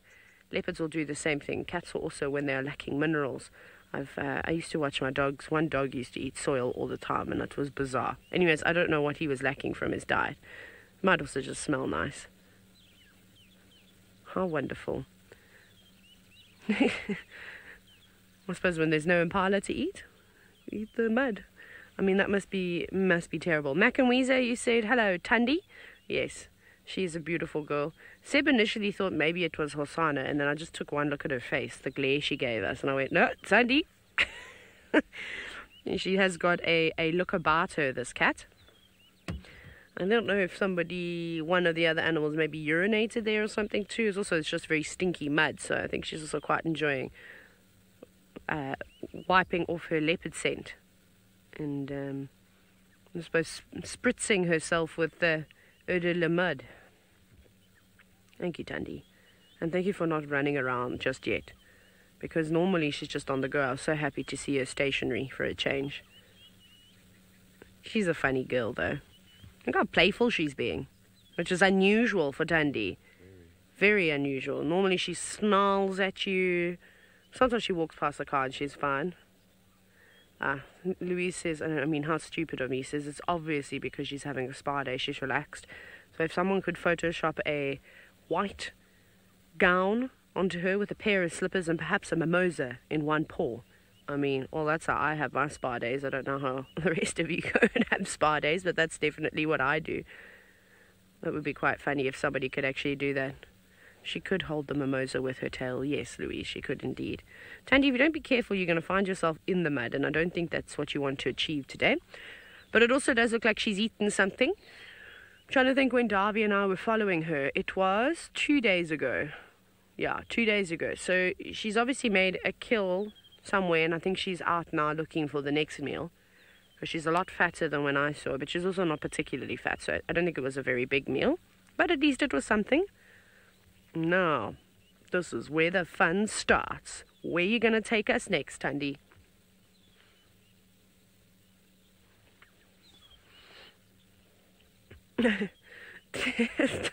Donald, I put some food colouring in the pan last night.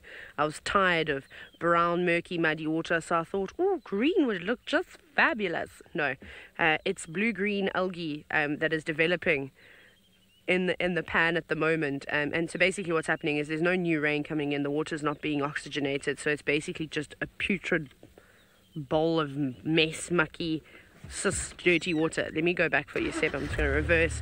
It's not nice. I can't believe Tundi actually had a drink. Tundi, don't you go luring us off into the thicket. I'll be very upset. Very, very upset. I'm going to try and get behind it. This actually wants to race me. Don't you race me, Tundi. We're on the damn wall. Sorry, everybody.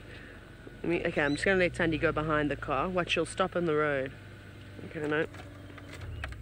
Sorry, everyone. Just let the queen make her decision. I'll just wait. It's fine, Tundi. Don't worry. Watch, she'll stand behind the car for ages now. Is she going? Yeah. Okay, cool. Let me go back. She's just saying, oh, it's the favourite tree that the leopards all like to scent mark up against. There's one marula tree. Hang on. Sorry, Seb. I'm not... Don't mind me just not being very good at reversing today, which I'm normally particularly good at.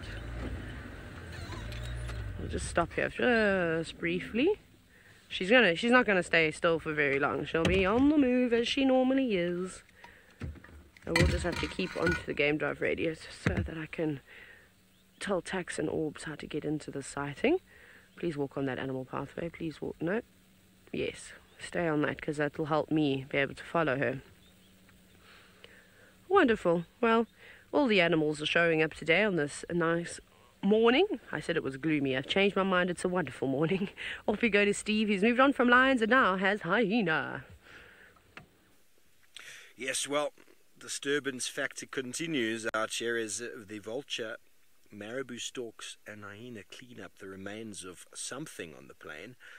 And we were talking about disturbance before and how actually it impacts on the diversity of the landscape, and wildebeest, warthog, even a carcass like this on the ground surrounded by vultures or stomach contents spread, and the disturbance of the moving around and the trampling of the grass and the vulture dung also causes disturbance, which leads to small patches of diversity or change on the landscape, which is all part and parcel of what the savanna biome is all about. And invariably the herds of wildebeest are supposed to move off to give the area once again some well-needed rest.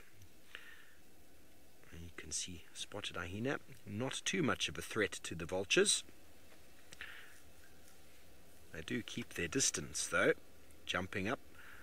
You never really see hyena going for vultures. I've seen jackal and lion go for them before. Small clan, probably individuals of the North clan, which actually should mean they are a large clan.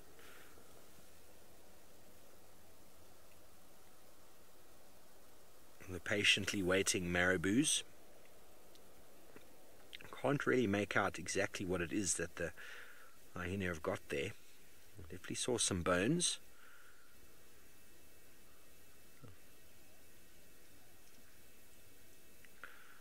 Nita, indeed, the cleanup crew. There was a party here last night, and the hyena and the birds are, well, they're cleaning up the mess.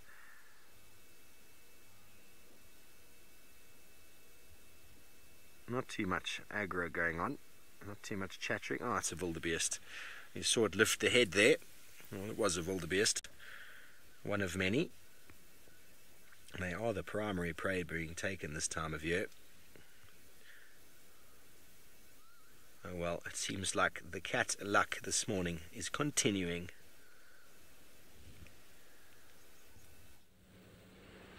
This is not Tandy that we're looking at. This is Hosanna. Tandy is just behind us, and she was chuffing, actually. So she's led us straight towards Hosanna, which is fantastic. I don't think Tandy knew that he was here.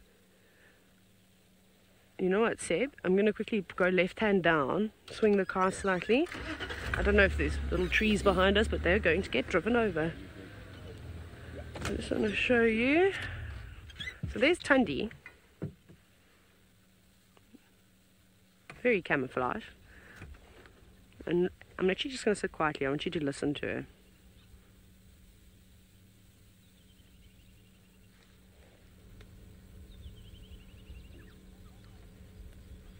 No, of course she's not going to chuff.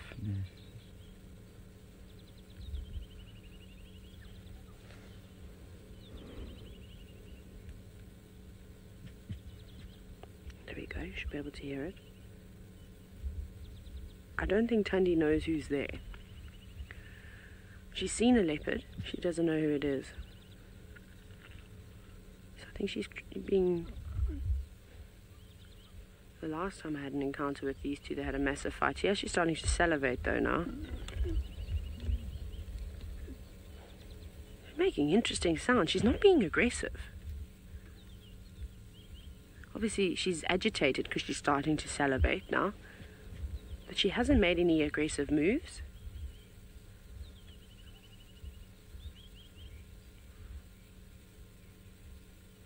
I wonder if she picked up on his scent. Hosanna does like to lurk around here.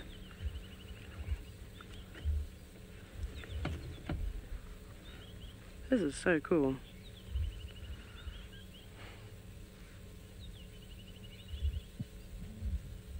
And she's walking away now in the complete opposite direction.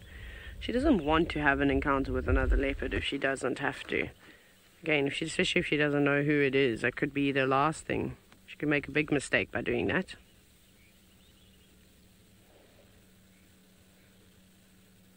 Old Hosanna, and he doesn't know what to do with himself either. He's kind of just watching. It's like he's smiling right now. What do you think, Seb? He's like not perturbed at all. He's like, eh. I'm just going to sit here. You're not growling at me. You don't have any food for me to steal. I'll just probably just leave you alone. I think that's actually what Hosanna's like. Eh, okay, I'll give it a skip today. It's cold, it's overcast. I'm tired. I've been walking around all night long. That's probably what Hosanna is saying. I think if he spoke, that's how he would sound. I'm so exhausted. He's a funny boy. He's looking so good, though. He looks bigger and bigger. Initially, when I saw him, I thought, oh my goodness, it might be Mfokazi. I thought maybe it was going to be one of the, maybe Tingana even, because I just saw this head peeking over the long grass and a fat neck. And I thought there are very few cats that are, you know, as large as that. I think Hosanna is definitely growing well for his age. I'm sure you all agree. And with the way that he eats, too. Are you just exhausted, Hosanna? Yes. So tired. Shame. What a tough life you've also had. But he's made it. And look at his character. Just kind of watching what's going on. Tandy's quite far away now, but she's still staring in the distance. Like I said, I don't think she wants to have an altercation unnecessarily with another leopard. And even though Hosanna is just a kid, really. You know, imagine if she hurts herself, if Hosanna gets one good swipe in. He's a big boy. He could do some damage, although Tandy's so feisty. And last time I said, like we saw them, they went like a tumbleweed of leopards. Diane, you said that this is Hosanna. He says this. That checker's cray, tay. I agree, Hosanna. Tandy, you got to be careful of her. I think so too. Like, I'd be nervous to bump into Tandy at night. I think she'd be an interesting one to jump into. There's Tandy just over there. I just hear the other game drive vehicles coming as you guys approach Treehouse Dam. If you're coming from, what is it, Elephant Carcass side. Oh, there, I see one vehicle now. Just 12 o'clock of you. Wonderful. Okay, I'm going to try and get these guys into the sighting because they haven't seen me just yet. I will send you to Tristan to see if he's picked up anything more on those lion tracks. Well, and good luck, Taylor, getting them in there, and excellent that you have Tandy and Hosanna together. It's fun to watch those two. It's like this love-hate relationship with this goofy young male that just doesn't take no for an answer. Anyway, see how that plays out. So our opportunity came to an end with the lion tracking. We found where the tracks came out, and they did go north, indeed, towards Buffalo's Hook cut line. Unfortunately, somebody drove over them and hadn't spotted them, but we kind of just drifted with them and tried to kind of see if we could find, where they went, and they did go right up northwards towards Buffalo's Hook Dam. And there's also a track for a male leopard here that Herbie has just very conveniently pointed out to me, which is quite tricky to actually see. But essentially what you've got the toes coming this side, and then the pad at the back here. Now, this particular track is not that fresh. If you see this piece of grass here, had this been a fresh track, that piece of grass would have been compressed. I'm just going to try to push it into the track, and would have been shoved in and then walked off, whereas it was sitting right on top of this track, so it fell in after this leopard stepped here. Also, there's a number of other animals that have walked here, so things like buffalo and elephants, and they've squashed these tracks further up the road. So these are not tracks that are worth following, but could very well be... hazard a guess that this is not easy. I don't know who this actually could be, to be honest with you. This could be Hukamuri, Umfakazi, could be that unknown male, could be Tingana. Looks a little small for him though, but it might just be him moving around this area. Definitely not Hosanna. We know Hosanna didn't walk here in the last few days. We've been following him around all over the place. But with lost opportunities in terms of our tracking of lions, we've managed to hear and pick up tracks, very fresh tracks, for elephants, a big herd of elephants. So we're going to try and see if we can find them. They kind of go into this block, but the audio that Herbie says he can hear sounds a little bit more south of us. So what we're going to do is we're going to head south. The wind is blowing from that direction towards us, so we want to try and stay this side if we can of these ellies and try and get ourselves into a good position on a termite mound or something like that, where we can then watch them approach. That's the idea anyway. We'll try and figure out and see how it's going to go. I think that we might get it right. It's a nice morning for kind of walking into ellies, not too much of a wind, so we should actually be able to get a nice kind of position and allow the ellies to come onto us. While we do that though, let's send you back up to Steve, who's left his lions, and see what else he's up to. Yes, indeed, a very large primate. There's a big male... Oh, sorry folks, he's busy playing with something he shouldn't be playing with. Good morning. I didn't expect that. I have seen baboons do that before, but he's enjoying himself this morning. He feels like he's alone and no one is watching. I don't think he realizes we had this really big lens. Naughty boy. Well, I'm sorry about that, ladies and gentlemen. I'm speechless. Well, I think we're going to move on because he's still busy there. Big male olive baboon is on his own, enjoying the view and other things. The rest of the troop is on this side here. We'll just leave him to his misgivings over there.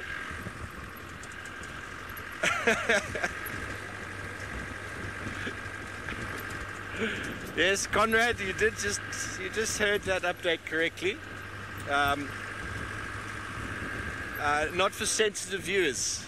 We are not producing that kind of show these days. I suppose if there was a lady present and there was mating going on, it would be fine, wouldn't it?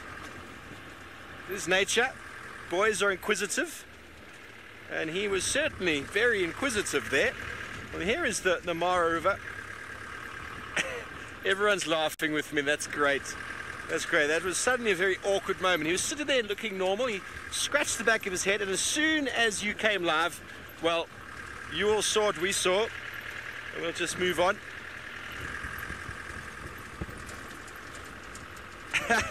MacBag, you love this show. You never know what you're going to see. You never know what's going to happen or who's going to be doing what. And I thought, wow, we finally got a nice visual of an olive baboon.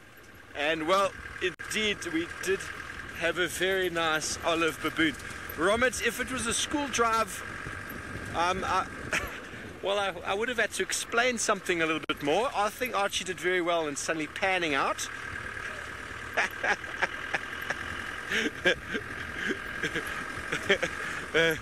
Well, you never know what happens in nature. It is part and parcel of what happens, and it is live. Anything could happen at any given moment. Anything could come along, you know. Well, we're going in through to the marsh. We heard lions calling in this direction. We don't know what we might be able to come across. I do believe there might be a pride along this way. That female that we were following last night was calling into this direction. We could hear lions calling from in here. So let's go and see what is going on. And if they've caught anything, they're busy. They were calling not so long ago. The sound that carries here is not like Djuma. It's really strange. The distance, the acoustics are very different. So to work out a distance out here, seemingly a bit more different. I mean, the temperature's a bit cooler now. Overcast. Don't know how far away they were, but we're going to keep bumbling along here. The road is quite passable at the moment. I thought it might have been a lot wetter, but it's actually quite nice. Last time Archie and I drove together, we spent a lot of time in this marsh area, and we were driving through just sheets of water, which was quite daunting, to be honest. This is much more comfortable. Well, how interesting it is this morning. Taylor is with the little chief. I'm sure she's having a great time.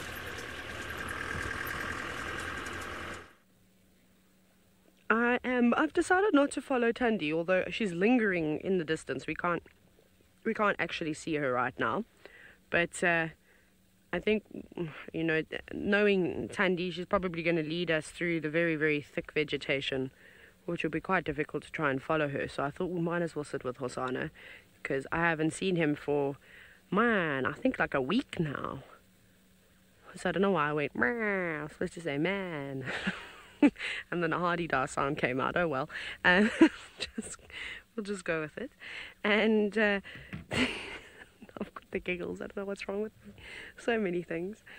But I thought, yeah, I love sitting with Hosana because he's just so funny and he entertains us so much.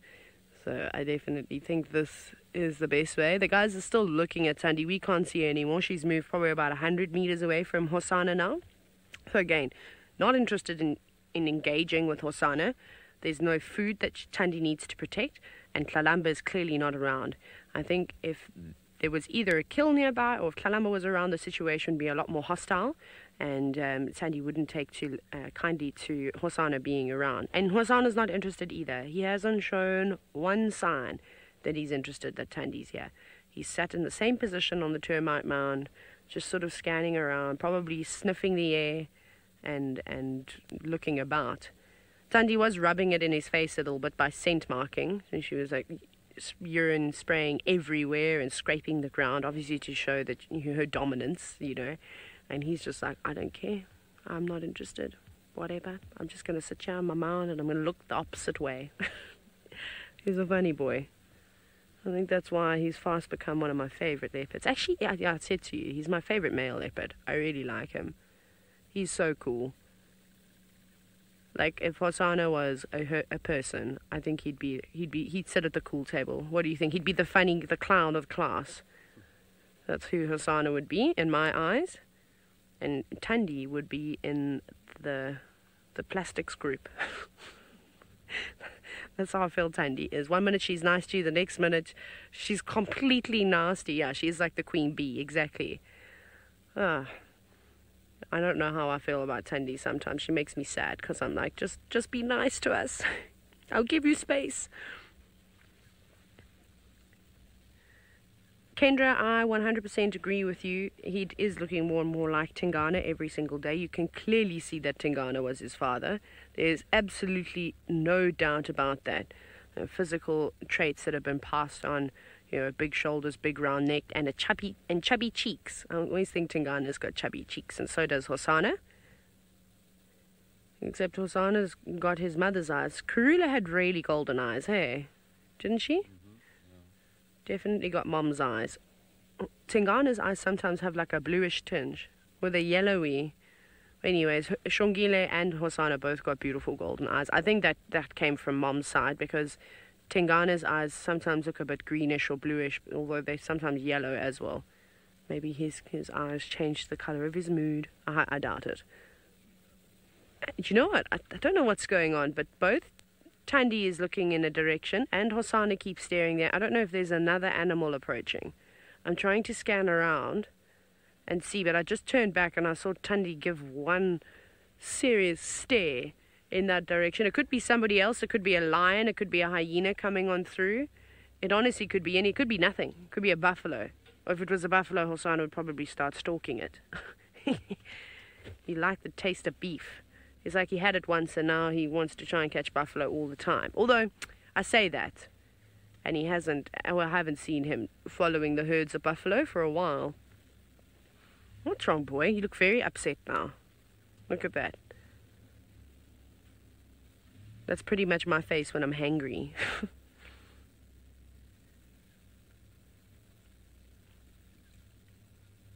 Literally, mobster, that's exactly what I think Thandi would shout out to everybody that walked past us.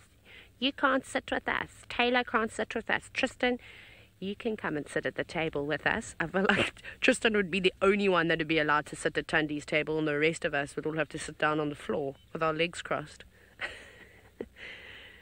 That's how I really think that's what goes on here. Sassing one another constantly. I don't know what else is going on. Oh, big yawn. Where are you going now? He looks so sleepy.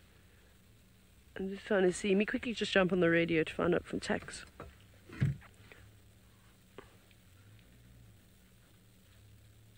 I'm just quickly listening. Okay, no, there's too much chatter to ask where Thandi's gone. She's obviously not around here. I think she might be following, or they might be following Thandi. I think she's bored of this and thought, I'm getting out of here. I'm not sticking around. What's that? Sorry, I'm unlocking things. Sorry, I was just having another little scan. Tess, the size of a dewlap, is it hereditary? I suppose, yes. Tingana has developed a rather large dewlap over the last couple of years, and I would imagine so. For example, there's a male leopard. I haven't seen him for a very long time. His name is Mashabeni, and he's the dominant male down at sort of Sabi.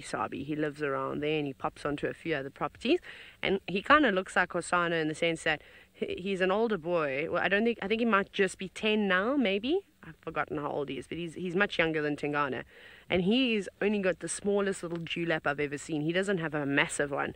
Tingana is looking like very beast-like at the moment. So yeah, I think it does depend on your genetics.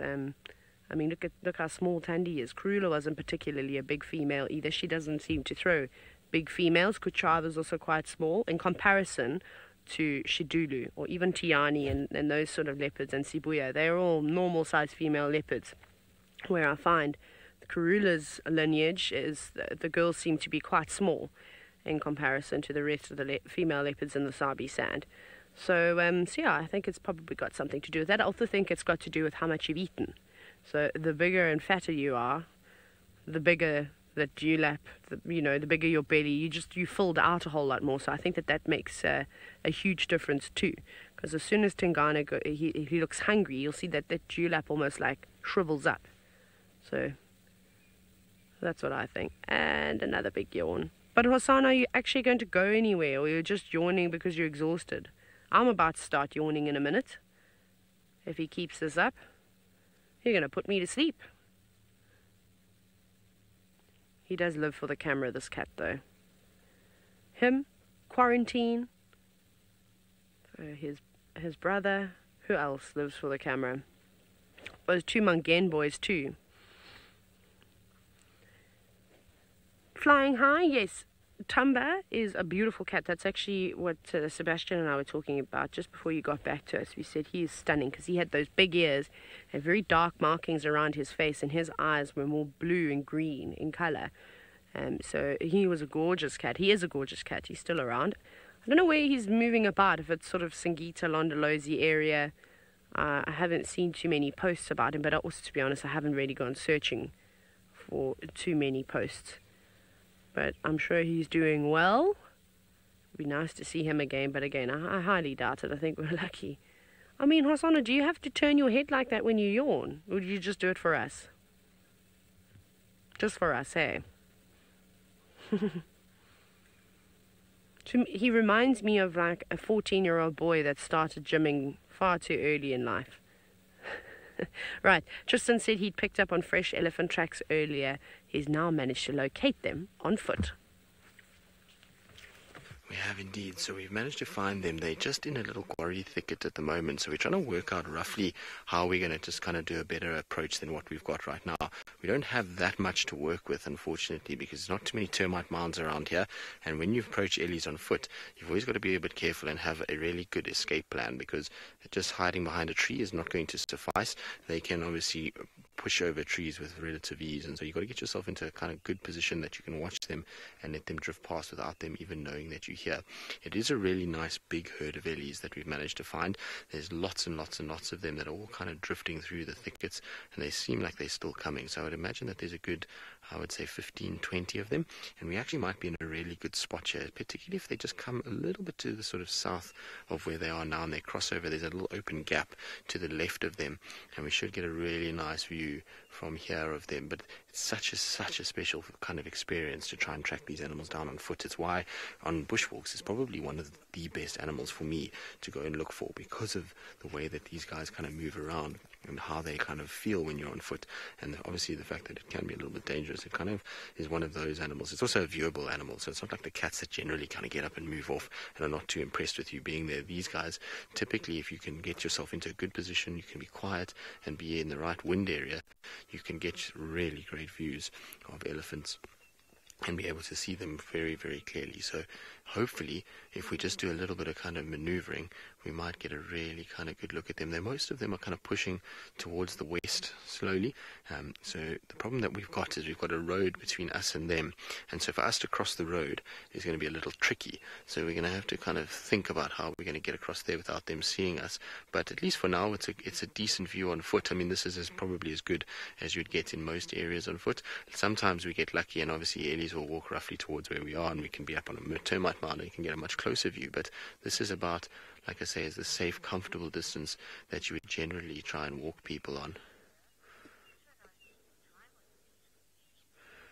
Wisteria it is. It's always an absolute privilege to spend time with peaceful ellies, particularly, like I say, on foot. It's a very different feeling than being in a vehicle. You know, in a vehicle you feel a lot safer, you feel as though you're going to be okay, and that, you know, you feel a little bit more invincible. On foot, you realize just how small you are in comparison. There we go, there's one of them that's just come out right out into the open. Isn't that beautiful? That's very, very cool. Now, that is a young male that's just come out, and there's a few of them in the herd. They typically will be at that age, that boy is probably around sort of 12 to 14 years old, and typically they stay with the herd at that time, and then they'll get kicked out by the matriarchal females, they'll get chased away, and then they'll have to go live on their own. And what you'll find is most of the time these young boys are the ones that are towards the edges of the family grouping. So what we've got at the moment, we've got the kind of left edge of this herd. We saw quite a few other ellies crossing further away from us and all kind of feeding within that thicket, but really quite special to kind of be able to watch them and have such a clear view of them on foot. You know, a lot of people are very nervous and very scared of walking elephant herds, and rightly so. They can be far more dangerous than even elephant bulls, and particularly on foot. But if you just kind of look what the wind's doing and get yourself into a nice position and you're quiet and you're calm, you can often get these incredible experiences where you're able to watch these guys kind of drift around. So what we're going to do, we're going to try and see if we can just get ourselves into a slightly better position than what we are now, given that the herd has stopped and started to feed. And so while we do that, let's send you back across to Steve, and I think he's still searching for his lines. One of my favorite things is elephant on foot. There's something so powerful about it. Don't even have to be close, just to hear them feeding and to know that you're there in the presence of giants is always very special. Well, we got some information when we passed the vehicle now that there are lions here. Not the best view. Well, it wasn't for them, but we've got a good camera, so we might be able to get a better view. But they didn't tell us exactly where. So we think it's this way. We're going to see. I'm still chuckling at the last sighting we had.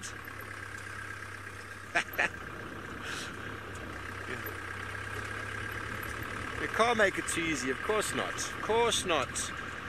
But I thought it was further back where we heard the lions calling from, but the acoustics out here are quite tricky, and also with this earpiece that I have, it's difficult for me to get a very good angle. There's a vehicle over there. It looks like the same car that got stuck behind us earlier. They seem to have gotten to this position quicker than us. They came from the other direction. We've done the long route around, but that's fine. We've got the time to bumble through. It's beautiful out here. Very nice and cool this morning. Nice and overcast. The rain has taken all the dust away. The dust has been getting into everything. I've been sneezing quite a lot, so pleasant to have the dust wetted down. We'll see where this vehicle is. There might be some lions feeding on something, or we might be in the completely wrong place, but I think this is it. Don't you think, Arch? Archie thinks so.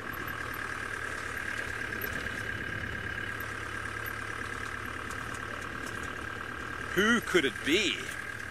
What lions could be here? Well, we're going to see if we can get a better visual or find these lions in the first place, and it seems like Tristan on foot has got a very nice view of his elephants. We do indeed. So we've managed to get ourselves into a really good spot to try and see them. There's a nice fallen over tree that we can stand behind, and we can watch these guys go about their business. And so what we're going to try and do is we're going to try and take this to a wider group of people to try and see if they are going to enjoy it as well. And so while we do that, I'm just going to hold off speaking, and you guys can just watch the ellies for a little bit.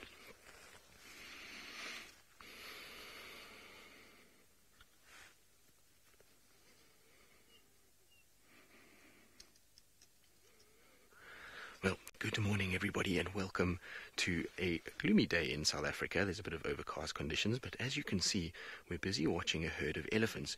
And you might be wondering why I'm whispering.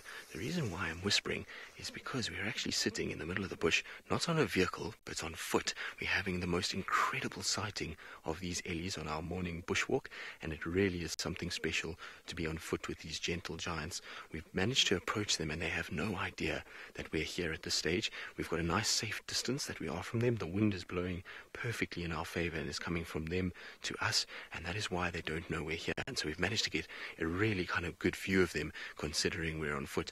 Now, generally, when you look for elephants, you would be a little bit nervous of kind of going into an area where they are, because they can be kind of dangerous. But like I say, if you get the wind right and you approach nice and slowly and you get yourself behind some cover, then generally you can get epic views like this. It really is quite special to see these guys in the wild on foot. It's not one of those things that you get to do very often at all. Now, I believe one of our viewers this morning is Scotty Dyson, who has just left us. Actually, he's one of the guides that was here. So good morning, Scotty. I hope that you're having a good morning, and glad that you've joined us this morning. But this is so epic. Now, I also forgot that I need to introduce myself now that I've told you who Scott is. My name is Tristan, and on camera I've got Craig this morning. And like I say, we are coming to you live from South Africa, which means that you can ask questions, and so you can just do that in the comment section below. We'll try and answer as many as possible. Now, what's happening with these ellies is this morning, they're cool overcast conditions means that they generally are going to try and kind of just use that to feed. It's obviously gets hot out here in Africa, and so while it's cool like this, they can afford to feed nicely in the open like they're doing now. They don't have to worry too much about shade, and so they're taking advantage of these cooler conditions to really have a good feed and to kind of get the nutrients that they need. Especially now in the winter months, they have to feed a lot more than they do in the summer. But isn't this just so spectacular? So Scott says, well played, China, which is a typical Scott phrase. Thank you very much, Scotty. It's nice to be out here. I must be honest, Scotty is probably one of the best people on foot. He really does get it, and he's very good with finding animals on foot. So it's always nice when Scotty's around, and thank you very much for the compliment, Scotty. Now, what we're going to do is we're just going to reposition ourselves a little bit. So I'm going to ask you to come with me as we do this, because basically how we go about it is we try and walk very slowly, try and be careful about where we're putting our feet, and the whole time what we're doing is we're trying to look and trying to see where we can kind of move without the ellies picking us up. So we're basically trying to see if there's any cover between us and them, and so we're going to try and see if we can get a little bit closer, and we're going to try and stay nice and low as we do it so that the ellies don't see us. Now, Carlo, what do elephants eat? Well, elephants are herbivores. They eat all kinds of different things. So they'll eat things like roots, tubers, leaves, grass. All of those are the kind of things that they like to eat. Now, we're just slowly creeping. Now, we're going to try and get ourselves just behind this tree over here. So it's a bit open for my liking. I would have preferred it to be a bit closer, but we'll just try and kind of sneak in to this little thicket.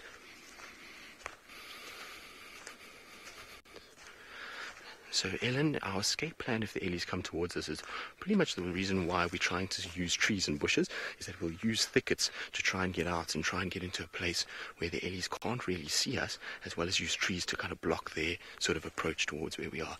Now, if we just come through here, Craig, we're going to have to be a little bit quiet. But we should be able to get a really nice view shortly. So the ellies are all to our right. So we're just going to go try and get in here. And then we should get a view of a really nice big female that's just watching us. Well, not watching us, but is standing close by. So, Craig, if you come onto my side. There we go. Now, she's just in front of us there. And that is a beautiful view of a big adult female elephant. She is magnificent. Can you see how beautiful her tusks are? She's got nice, big, long tusks.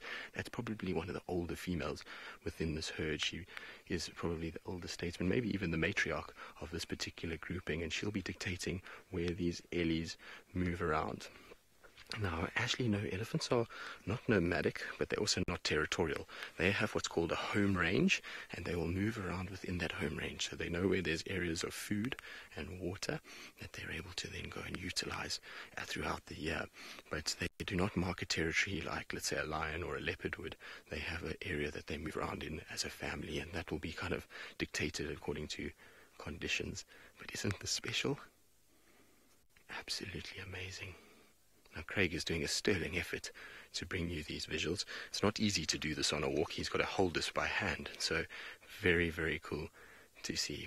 Right, I don't think we're going to get a better view than what we've just gotten, and the idea of these walks is to view these animals and move away without disturbing them. And so what we're going to do is we're going to let them drift off from where we are now, and so we're going to say goodbye to all of you. I hope that you had the best time with us. Remember that you can continue to watch us on Safari Live if you just Google it, and hopefully we'll see you all soon.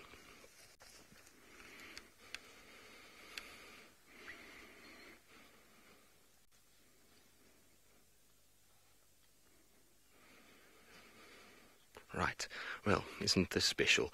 Absolutely amazing to be on foot with these guys, and we've gotten probably as good a view as we could ever ask for.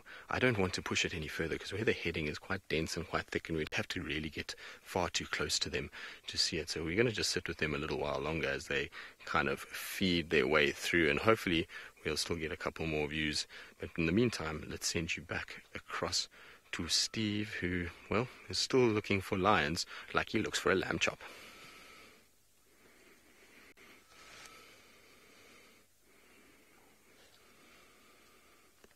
Doesn't matter how long you do it for, the elephant on foot is always very, very special, and a breeding herd nonetheless. How fantastic. Well, we've managed to find our lions, or another pride of lions, and all I could make out so far is 2 adult lionesses. One has moved off away from the rest here, and then 2 youngsters.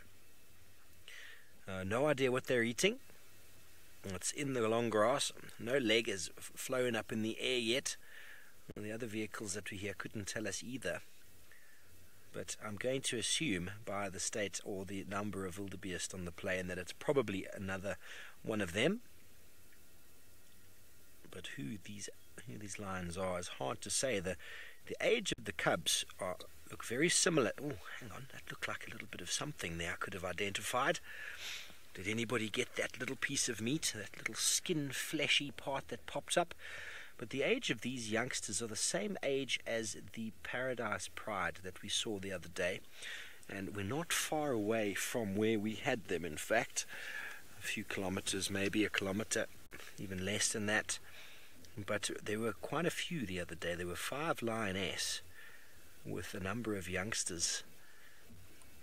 It's hard to say right now if it is the same individuals. They're not giving us too much, but those ears should be quite easy to identify. And the other lioness has got a very nice round mark on the left-hand side of her face, just below the ear.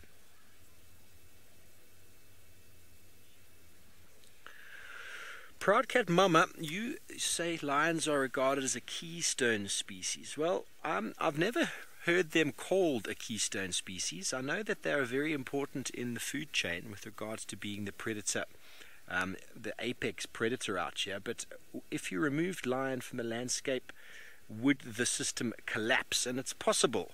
I mean, that's what a keystone species is really, is if you remove an individual from the population or the species, something collapses.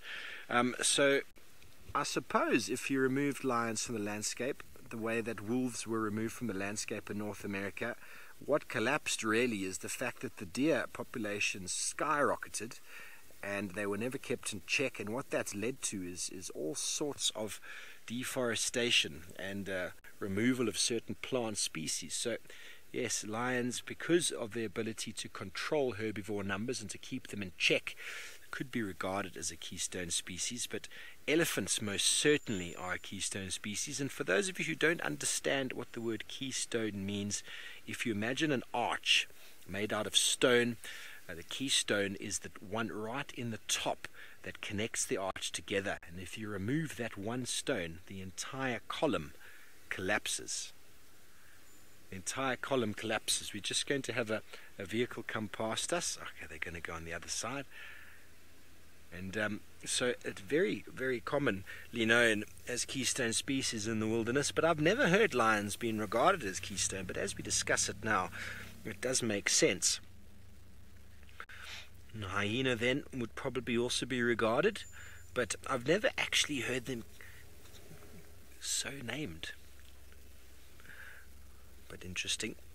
They are feeding. They do keep the prey numbers in check, although the wildebeest seem to be out of control. They are being reduced with regards to youngsters being preyed upon, old, injured, weak, They're cropping the population constantly.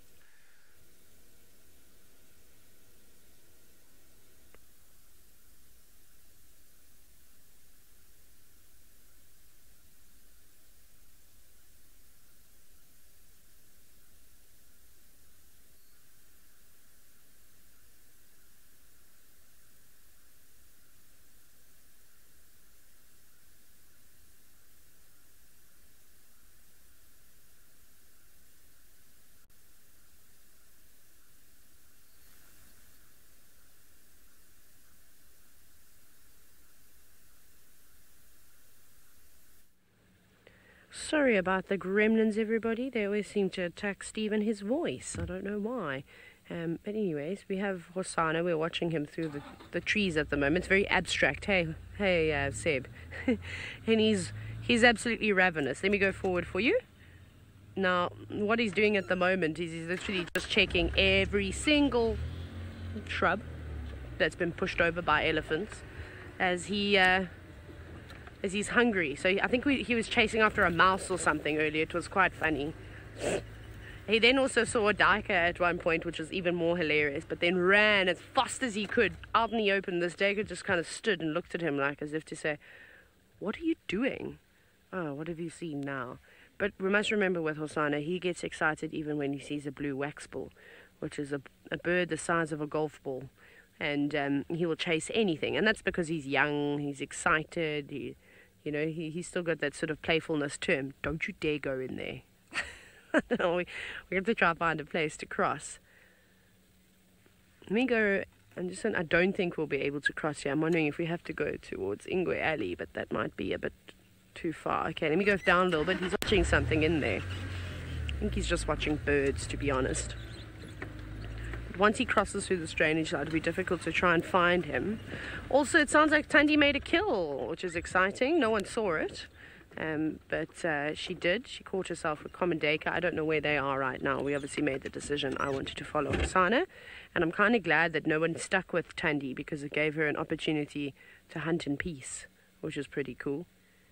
And I do feel that sometimes with us moving around constantly in the bushes, it does hinder the chances of these animals catching things, which is why you'll see us try and give them as much space as we can. We try and limit the movement of the vehicle as much as we can. It's not important if we don't see the takedown.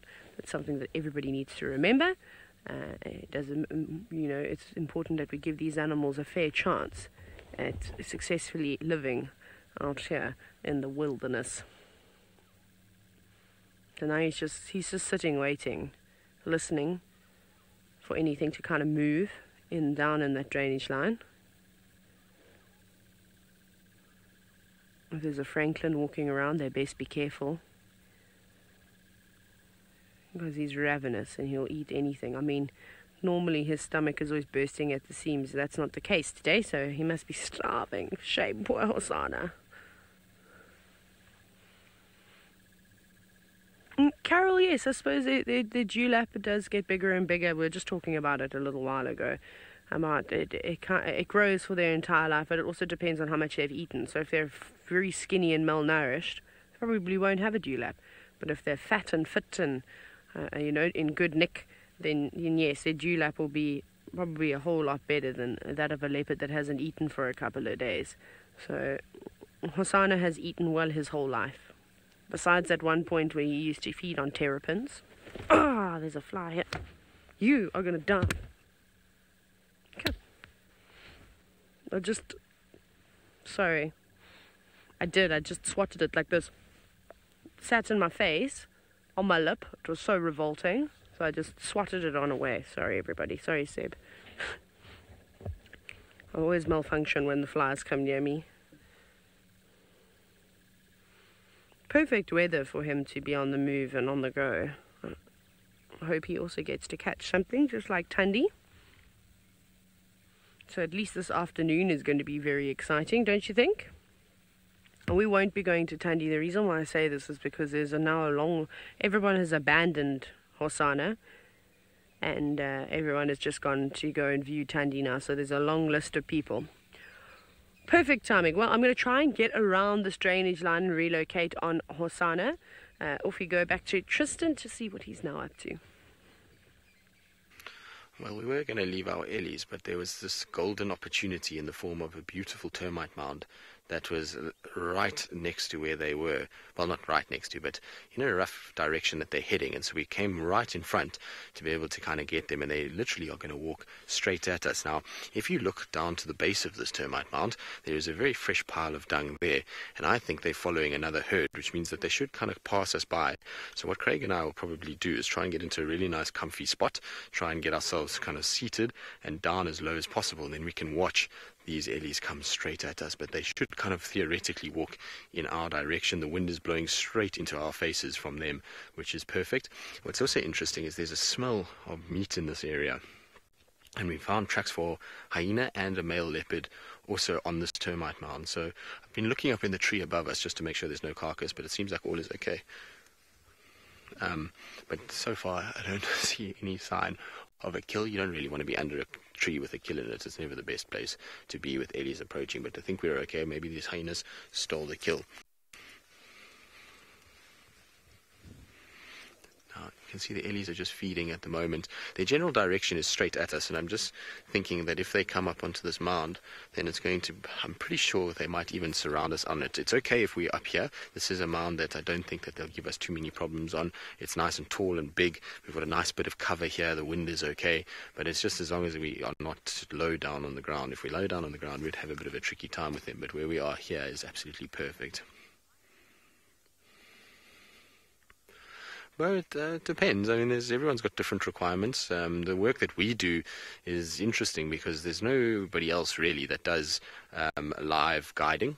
And so our requirements are probably slightly different to the rest, but general lodges in the area, to be able to do walks like this into big game, you have to have what's known as a trails guide qualification, which requires you to have not only walking experience but also to be able to have passed your guiding sort of exams too. And so a trails guide effectively has to be able to do a series of walks, and so they will do some walks, be assessed as to whether or not they are competent enough with a rifle, so they do a rifle exam.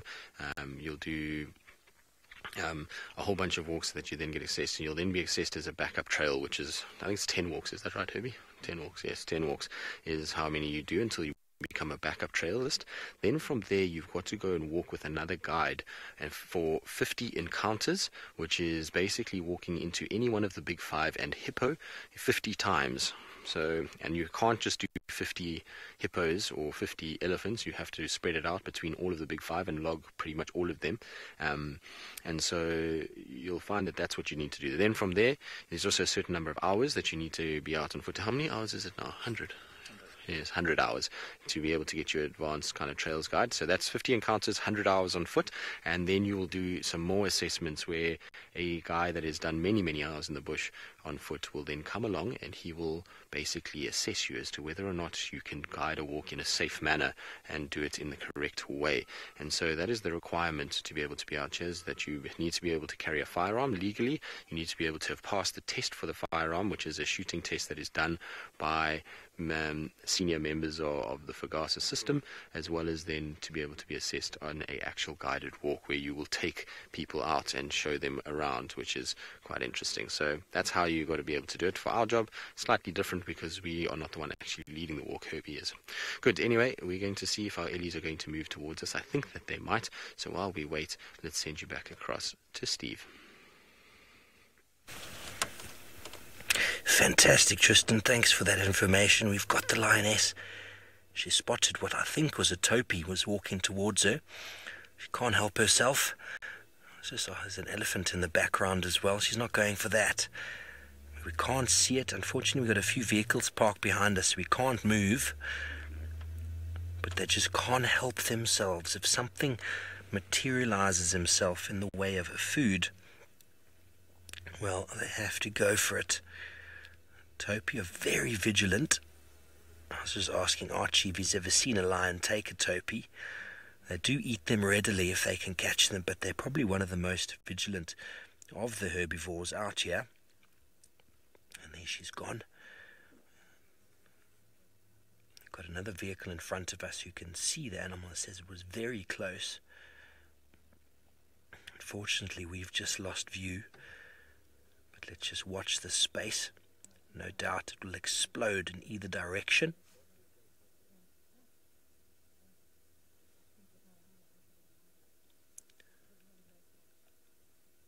No idea. Unfortunately, we can't move, folks. I would like to reverse back. And we go to the left arch. Left, left, left. There we go. She's just in the thickets there, to the right a little bit. Kendra, what we think it was feeding on was a wildebeest. We only got a little bit of a view of some of the skin. And we didn't see a hoof or a head. We just saw some skin. I saw her disappear into there now. There's some movement in there, but I can't quite make out. She is not satisfied with her wildebeest. She would like some topi as well. We're going to see if we can get another view. She's using some good cover here. All the cars are moving, so we can go back. Hold on, everybody.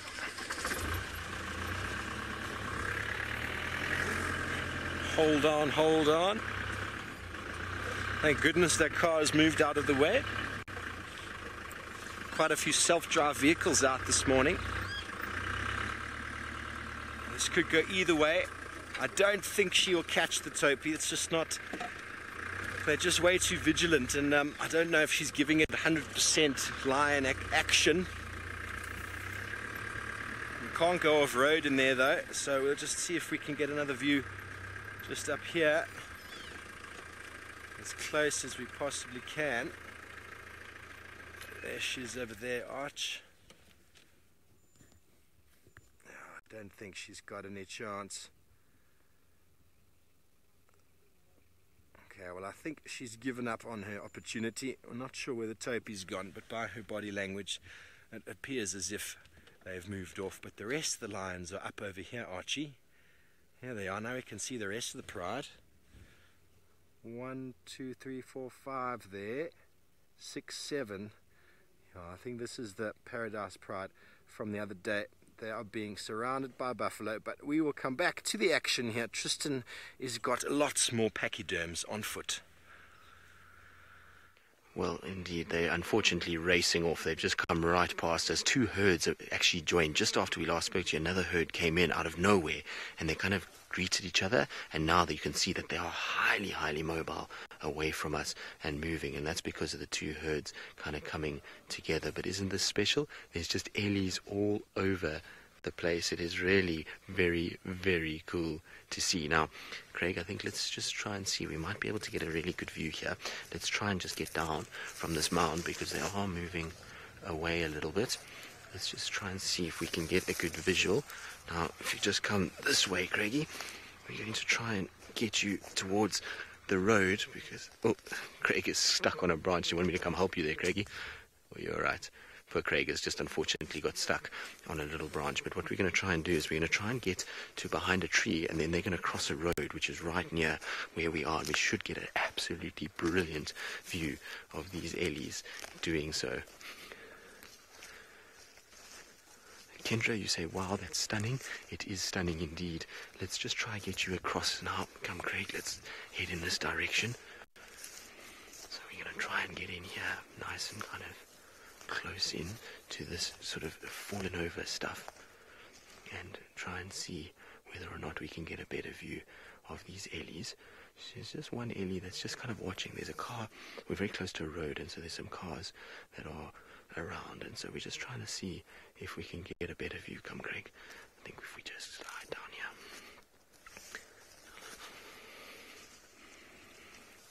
Now here we go. They're slowly but surely going to cross the road in front of us. So Greg, come, let's go.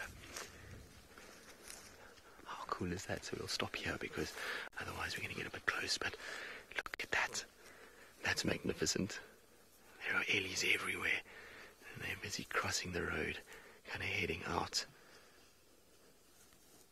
So they're busy crossing into Arathusa as we speak, but what an epic view of these guys that we just had.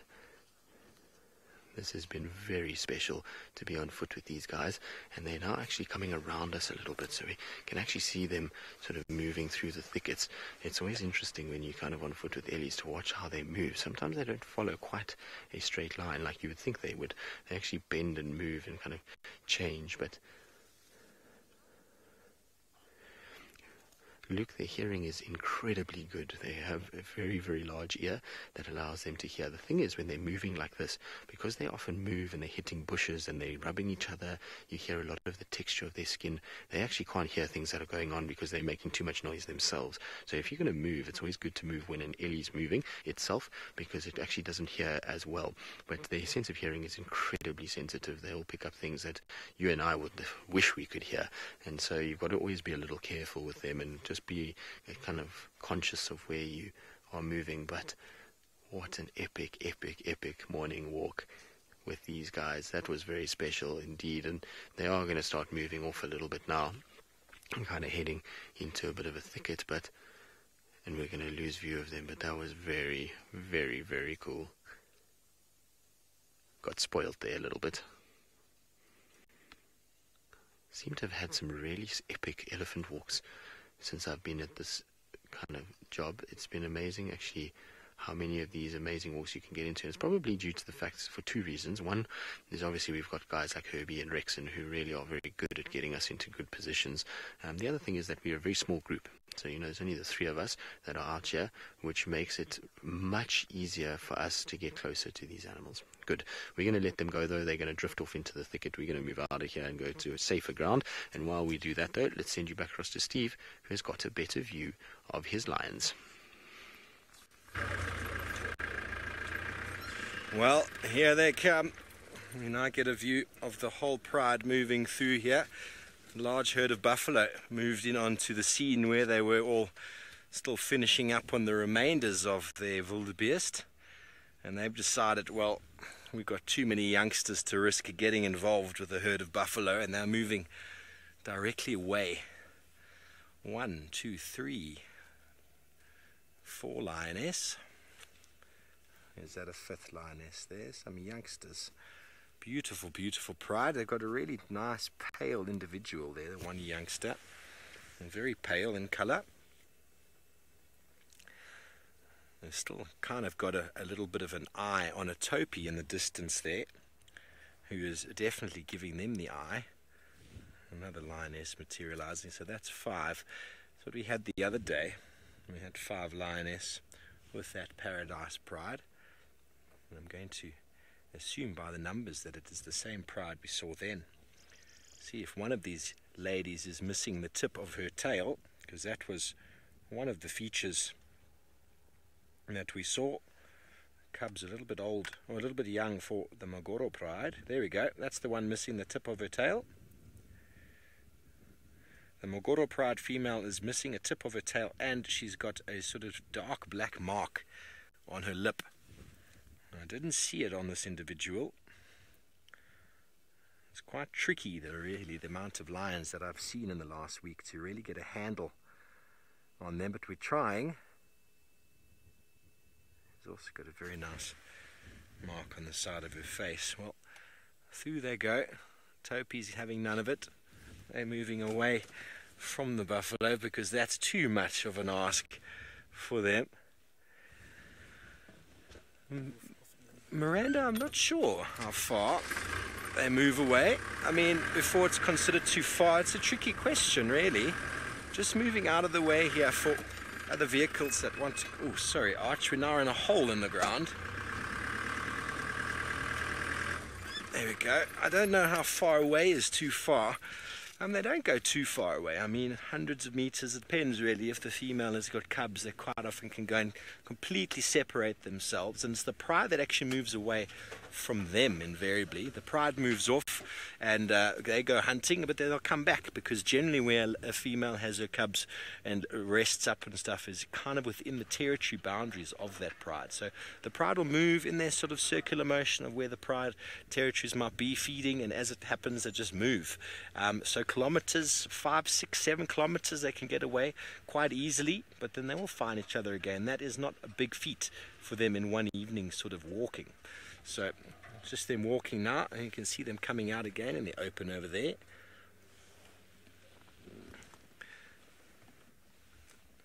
So it seems to be a lot of what the lions do out here. They kind of get towards the end of a kill and then they get up and move off. There's one. There's a few more out in the open having a bit of toilet stops. One individual to the left might be quite easy to identify. Aren't you? See, she's got quite a bad scar on her back. I think she's behind that one there. The one who's busy doing the rubbing. Got quite a few scars on her back. As soon as she turns, you'll see she's an old lioness. You can see by the colour. Look at those scars there on her back. Be a good identification feature. I didn't notice her the other day, but then I only had a right side profile of this pride when we saw them.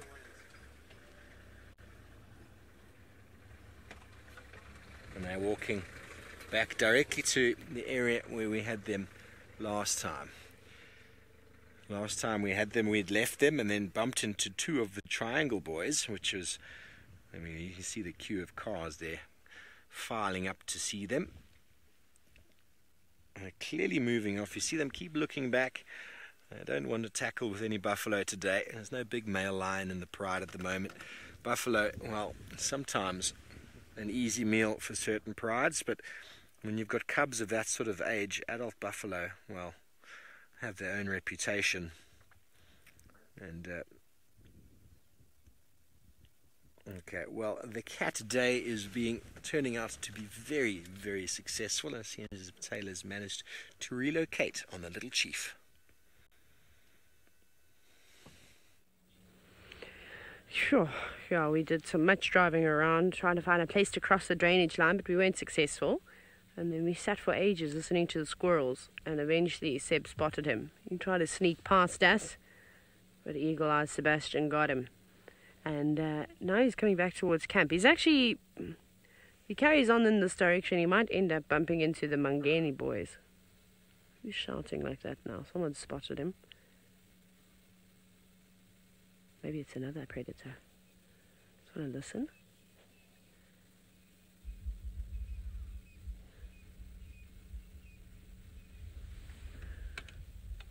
Okay, let's follow him. There could be something else around. There's some go-away birds quite far away, alarming behind us. But on there could be someone else. But I think we'll just stick with Tsingana Hosana and try and keep up with him. He's on the go. We are going to give him a bit of space because I do want him to catch something. He's also now scent marking as he goes along, and I'm just going to concentrate on driving.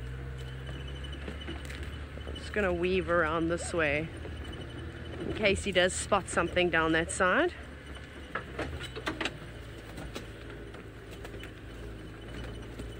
Maybe he'll go to the next termite mound. That's what I'm banking on. Run, Franklin! Hosana's coming! Okay.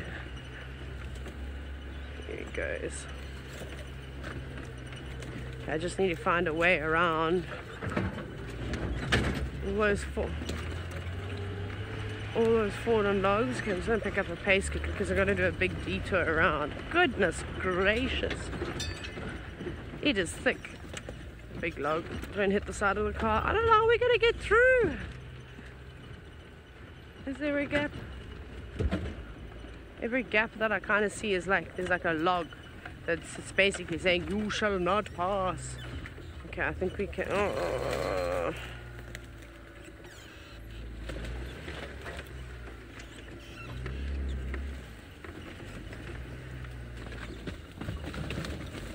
Crunch, crunch, crunch, sorry, fallen trees, fallen trees, fallen trees. I think there's a song by Billy Talent called Fallen Leaves, but not just driving over the fallen logs here. Let's quickly see if we can get one last view of him.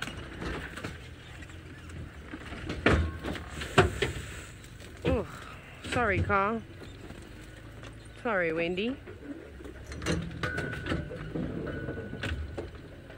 Where did you go, Hosana? You're here somewhere.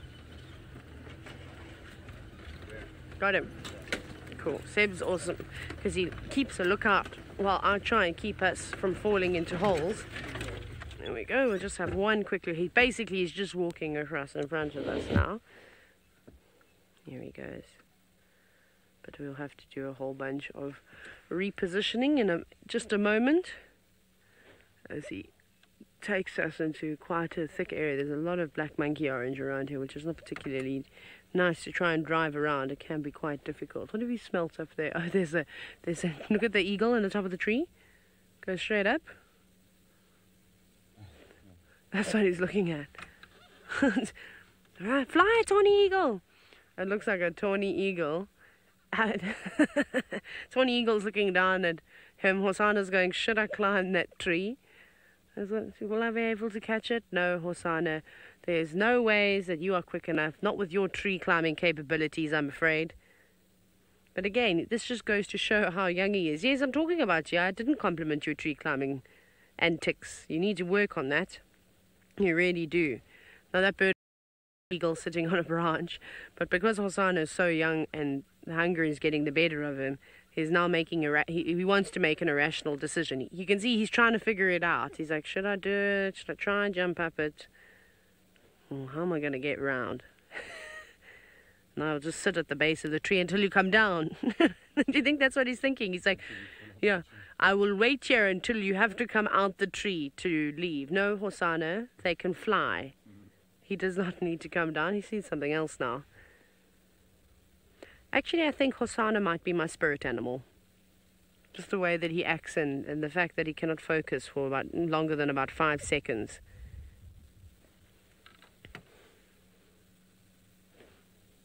Yes, you can still get the eagle. He's a funny cat. He's really thinking about it. He's like,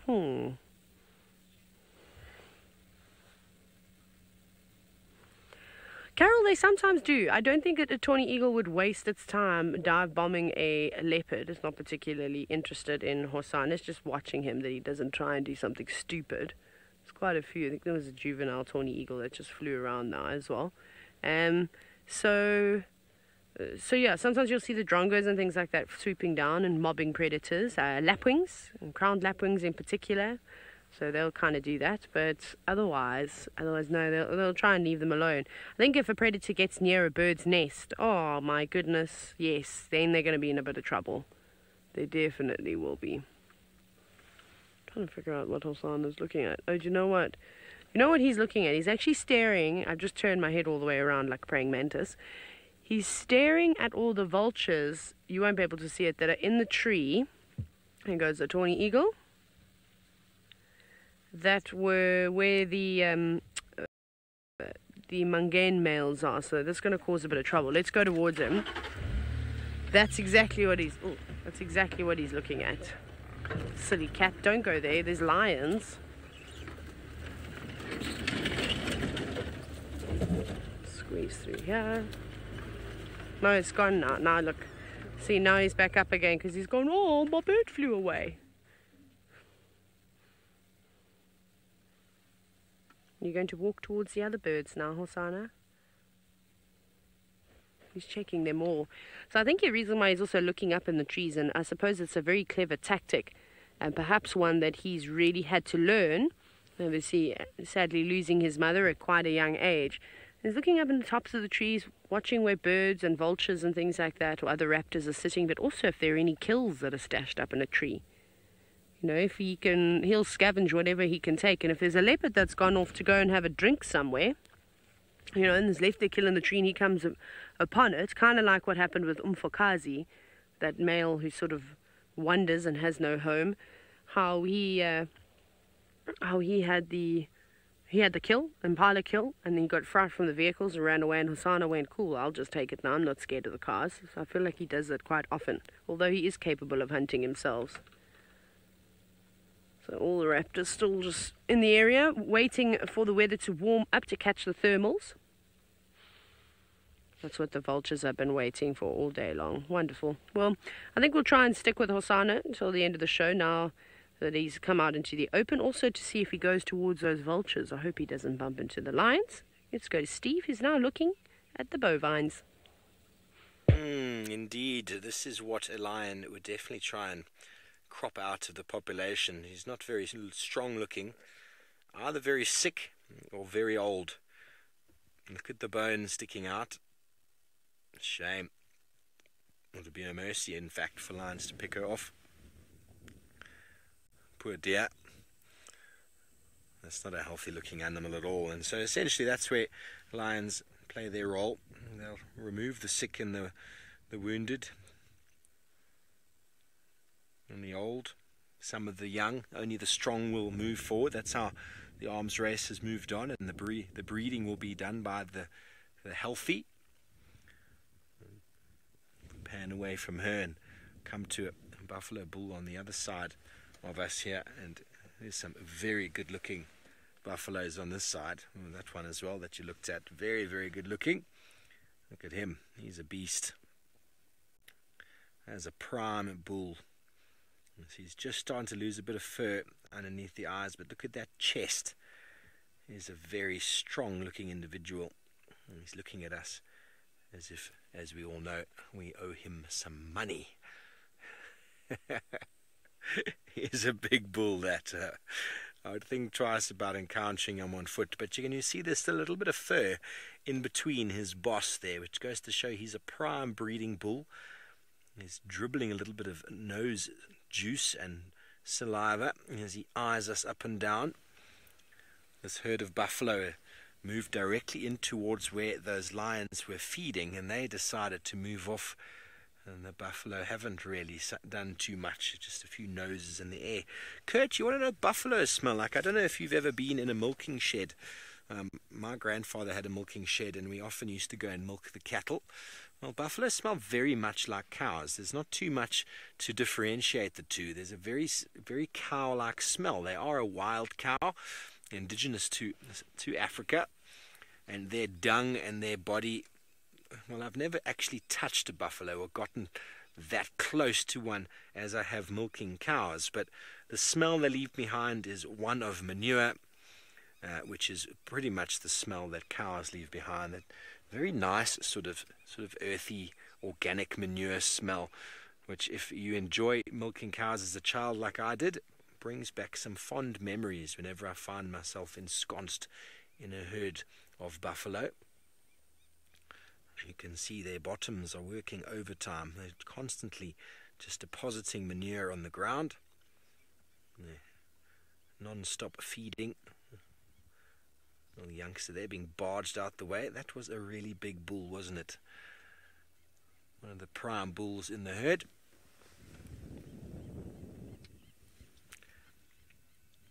Miranda really doesn't, I mean, the buffalo are often carriers of certain diseases anyway, like bovine tuberculosis. It doesn't seem to affect them too much.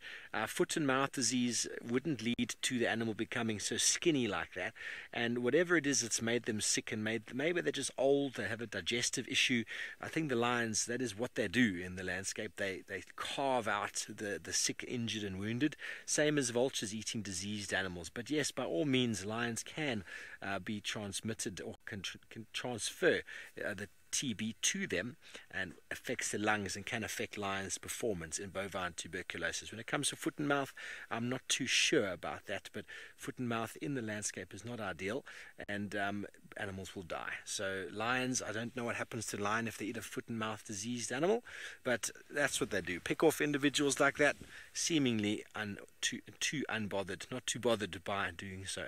Same as vultures. Vultures can actually transmit anthrax, which is very interesting. Anthrax, which is a disease common in certain parts of Africa and lives in the soil. It's not the same anthrax as everyone spoke about being delivered in letters all over the world. It is similar form, but it is indigenous to certain parts of Africa, and vultures are being known as carriers of that. But it doesn't affect lions. It affects cloven-hooved animals. Anthrax can affect us as well if we are not careful. But the buffalo feeding on the landscape, and we're going to move through as we can smell the nice bovine smell they leave behind. Moving as one. Had a really good time last night with that one herd of buffalo. That youngster running around, tail in the air. Possibly the same herd moved in from that side.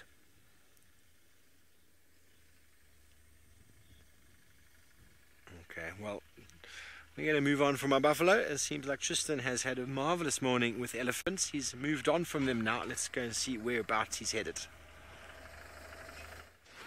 I have indeed. We've left our Ellies. They left us, to be honest. I would have liked to have stayed with them for longer, but they ended up going into Arathusa, unfortunately for us. And so we left them there. We saw a hyena briefly, and then, well, now we're just meandering our way slowly back to camp. So we were right on the sort of western boundary. It's not a very far walk back to camp, but we're just kind of slowly just heading that direction, seeing what else we can find, really. Lots and lots of tracks for lions all over the place, but all of them go kind of west. So it's not ideal. Anyway, we'll try and see. Maybe later they'll come back again. Amber, hyenas on foot, they generally run away from you. Sometimes can be a little curious, come and check you out and stop and look.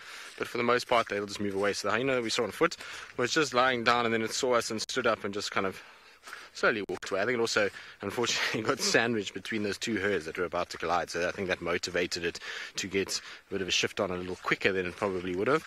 Generally, they're not too bad, though. They kind of, like I say, they're curious about you. They'll see you there, and then they look at you, and then they kind of walk off. They're not stupid animals, and so they're quite aware of what is going on and kind of who and where and what they need to be careful of. So, and they're not an animal that you need to worry about at all.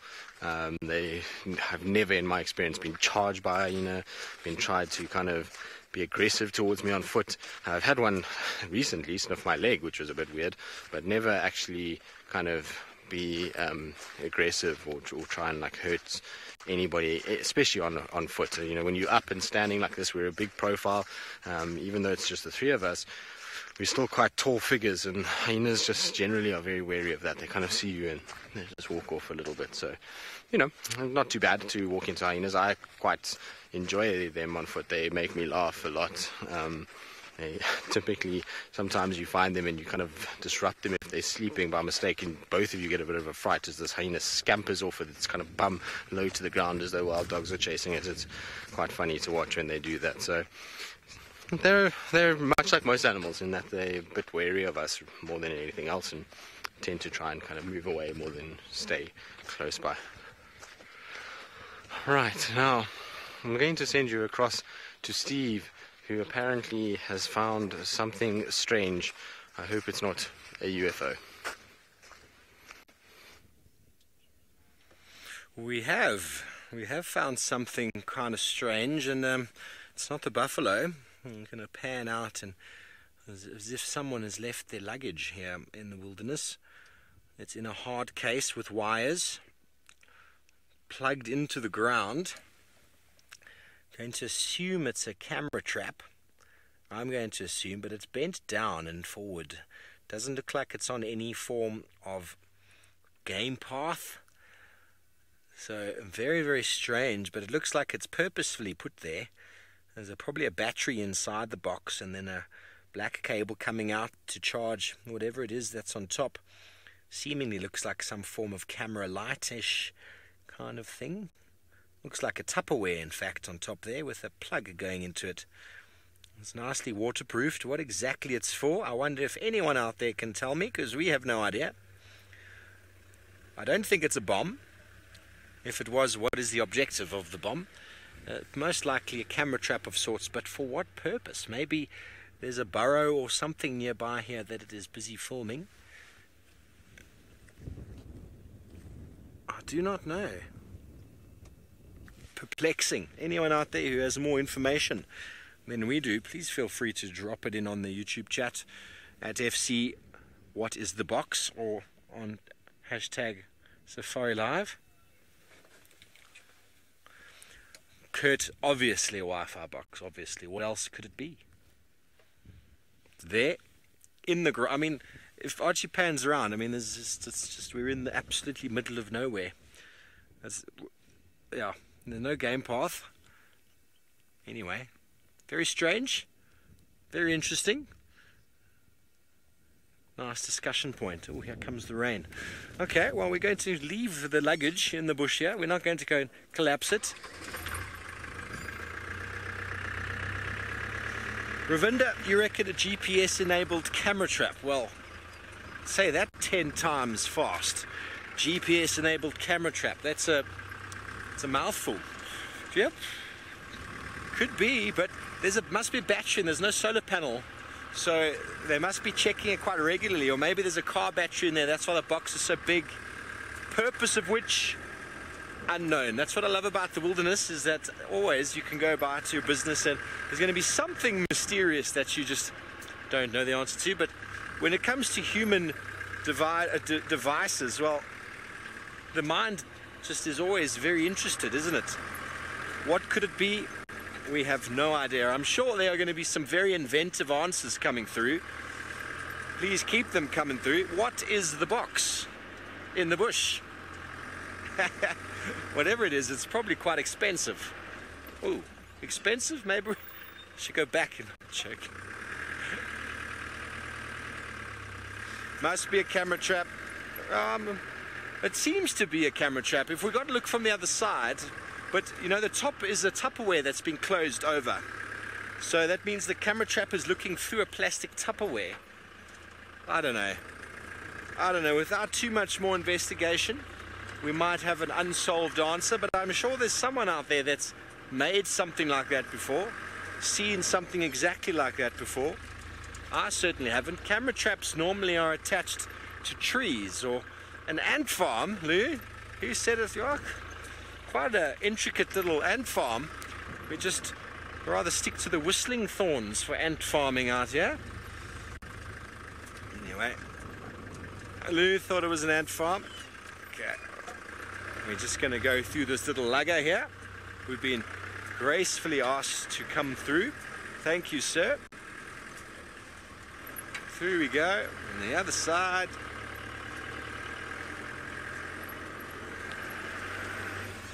The rain is starting to fall. The box back there looked very well insulated. I don't think it's got any concern about the rainfall. But it's only very gentle at the moment. But what a fantastic morning we've had. Again, we haven't gone very far. No, the box did not look hyena-proof. Hyenas will eat through that quite easily. But there's so much food around. Hyena really only will go for things when they're very inquisitive. And at the moment, there's so many other things to gnaw on that they'll probably leave it alone. Nonetheless, the mystery continues.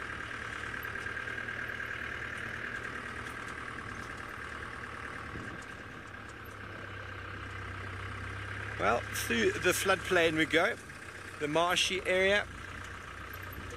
We're coming through more zebra and wildebeest enjoying themselves a nice feed on the luscious green grass, which responds quite quickly to the rain. But let's go back down to Bushwalk and see if they have any thoughts on mysterious black boxes in the wilderness.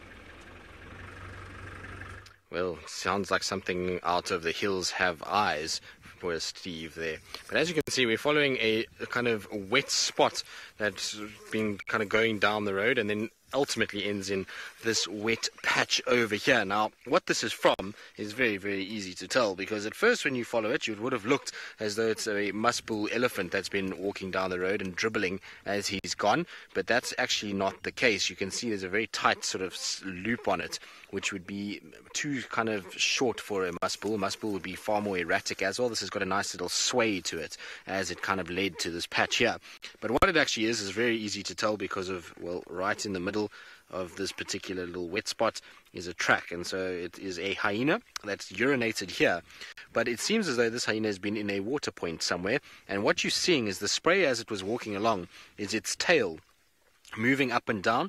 It's dropping kind of water as it goes, and eventually then got to this point where it actually urinated, and then again over here, and then carried on walking off. But very, very kind of cool little track to see the sort of spray mark of the tail as it kind of dribbled and sort of dropped little water droplets as it went. So this guy must have come from the pan itself. I wonder if anyone actually saw a hyena at the pan swimming recently, early this morning maybe. It would have been around, and that's where it kind of would have gotten it from. But it's very, very cool to see. Not something that you get to see all that often when you're tracking. Sometimes tracks are a little bit innocuous and can be a bit different as to what's going on.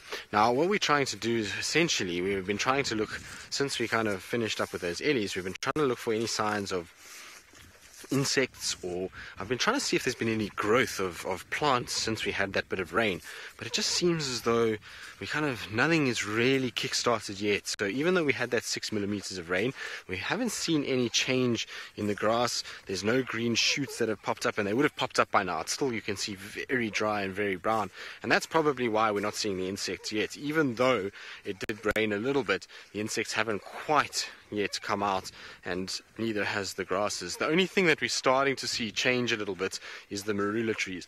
From that little bit of kind of rain that we had, the marula trees actually have started to leaf. And so if you look at all of these ones here, if you look on the actual trees themselves, you'll see tiny little leaflets starting to come out and little buds that are also starting to be produced on all the marulas around quarantine. So shortly, I would imagine probably within the next 3 weeks, most of these marula trees should have nice, luscious, bright green leaves once again, which is going to be very, very good, because that's going to mean that summer is on its way, and therefore a plethora of food for many, many different animals, not just for insects and the likes, but for birds and animals and everything else that we get out here, and then the knock-on effects of that as they feed off each other too. So it's really important that we do get a good season of rain. It's still so dry since 2016 that we need a lot more rain than we've gotten in the last 2 years, that's for sure. I don't know if we're going to get it, and the rains theoretically are very late already. You know, normally, if I remember back to 2010, 2011, 2012, those years, we were getting rain as early as the 1st of September, big rains, filling up the dams. And so, you know, we're already, what's the date? The 9th of October, and yet we still haven't had a proper rain just yet, so quite late in the year. Anyway, while I contemplate whether or not we're going to be able to find any more insects, or if it's going to rain anytime soon, let's send you across to Taylor and find out what she thinks and when the rain will arrive.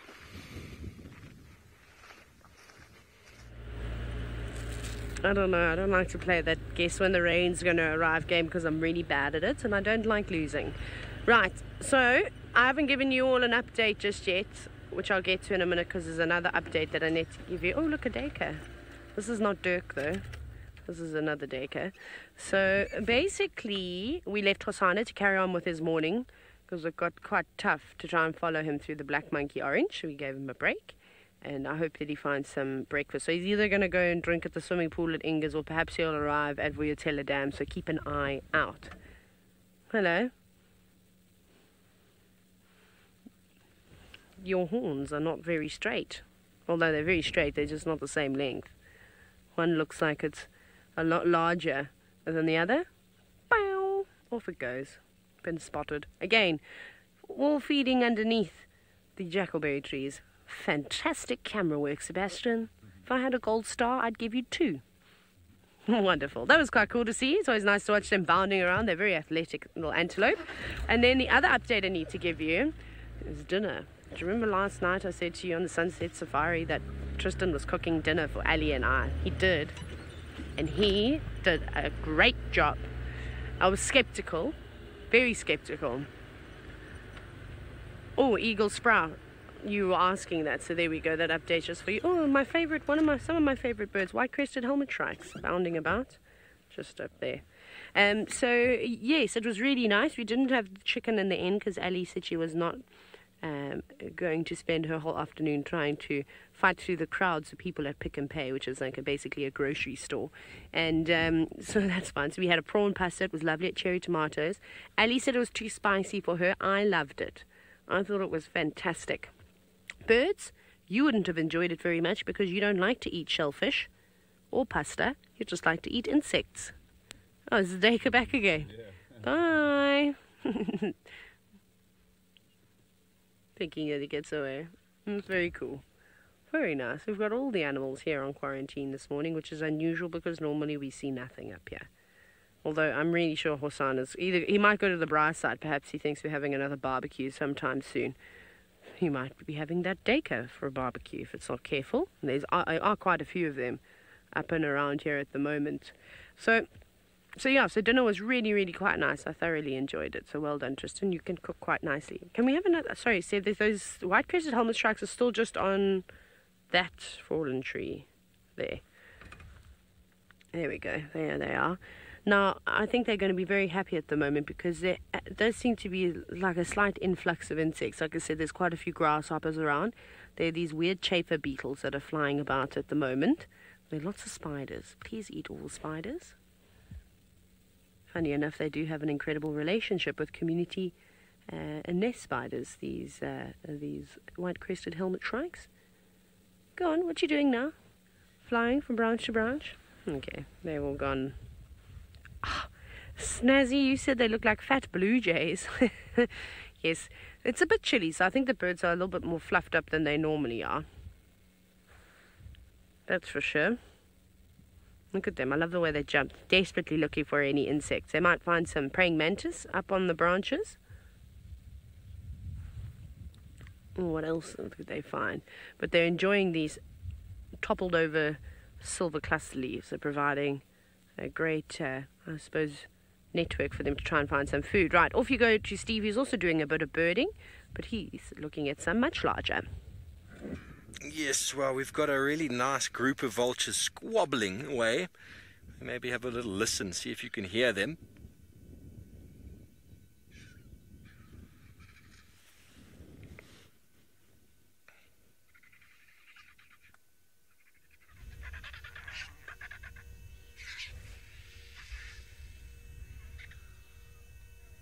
Rupals with the yellow beak and the yellow eye.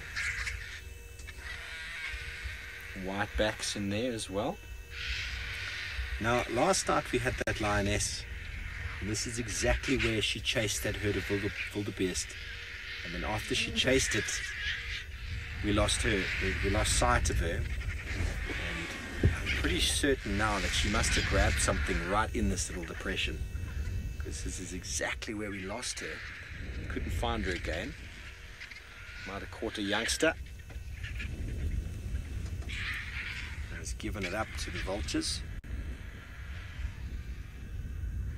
Can't really see. Oh, there's more animal on the right there. You see where the leopard face is on the right here, in there. A bit more right. That's an animal on the ground there. Is it not? Looks like it. Looks like an animal there.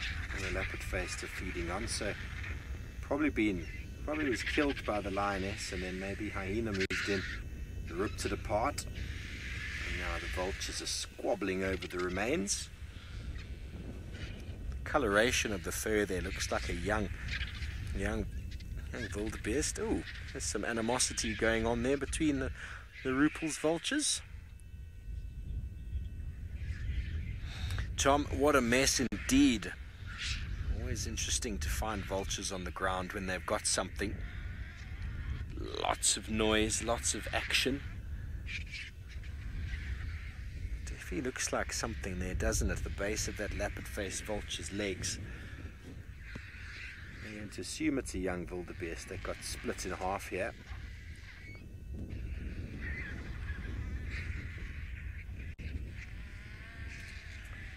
Miranda, no, if any other predator came in, the vultures would all take off and move out of the way. They really have no defense against a predator, and every now and again vultures do get taken by predators. You don't often see them really getting eaten by them, but they will get killed. So as soon as something comes running, and that's why you keep looking at them, they keep putting their heads up and looking around, because this kind of behavior does have the tendency to attract predators in. And this time of year, with such an abundance on the landscape, well, the predators are all well satisfied elsewhere. But when times are a bit scarce, there's not so much food available, it's not uncommon for lion, leopard, and even hyena to run in and scavenge off of these kills. I reckon early man was also, this is how we got our meat initially, was scavenging off the kills of others. Before we were very well adapted at catching or hunting them ourselves, we got a taste for meat.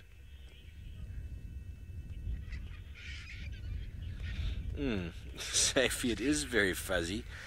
It is very fuzzy, and it's hard to tell now with that one vulture in the way. There we go. It is very fuzzy. It looks to me to be a 1-year-old or 6-month-year-old wildebeest. Can't really see any horns, just see a little bit of fur. And there's a very good chance that she caught something and we just didn't manage to capture it on camera last night. We were using the infrared quite a distance. And that is the way it works.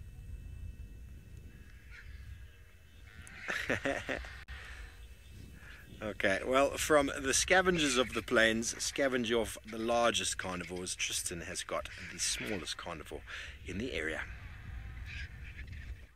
Well, we did, and they've just dropped their heads down into this little mound. So we had some dwarf mongoose that we got very, very close to, and they were quite fine. And then, unfortunately, they seemed to just get a little bit shy just as we were coming to us. So we're just waiting for them to see if they're going to pop their heads up again. They've been kind of sitting on that mound, and all you see is these little brown heads popping out and then down and out and down. And so I'm pretty sure one will come out fairly shortly. Unfortunately, at this stage, though, it looks like they're hiding from us.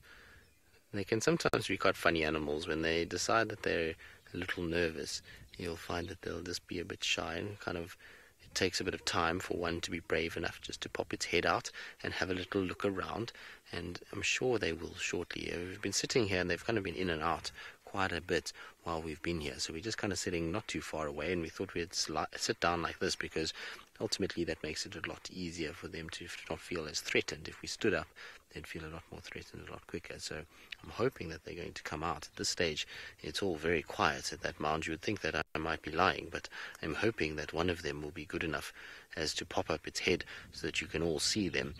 They're very, very cute animals, and spending time with them on foot is quite fun because they're actually quite busy things, and the longer you sit for, the more they kind of get used to you. And the ones in camp, you can walk right past them and they don't really care much. There we go, look, it's a little head coming up. Oh, no, not quite ready to come out just yet, but we'll see. It'll keep doing it. It goes up and down, and eventually they get quite brave, and you'll find that they'll actually expose most of their body once they realize that we're not stalking them in any way. They actually become quite relaxed with what's going on. But there we go. Hello, little one. How cool is that? Yes, we're looking at you, but as you can see, it's looking straight at us. Just not quite sure whether or not we are something to worry about just yet. No, still not sure. Back in. Need to go and call reinforcements before we come back out again. And maybe if there's 3 or 4 of us, we can take them. No, I don't think that's the case. I think they're just a little shy. But there we go. We're going to be in trouble soon. Yes, the gang of mongoose is going to start coming our way and giving us a hard time. But there's at least one brave mongoose in this group who keeps popping its head out, which is nice for us. But isn't that cool? I think it's a nice way to finish our morning, that's for sure. Right, now while our mongoose goes and calls the troops and we fight them off and get back to camp, let's send you back to Taylor McCurdy for the last few minutes of the morning. Careful, Tristan, that you don't get pulled down into one of those burrows. We're still watching a white-crested helmet shrikes. There they are.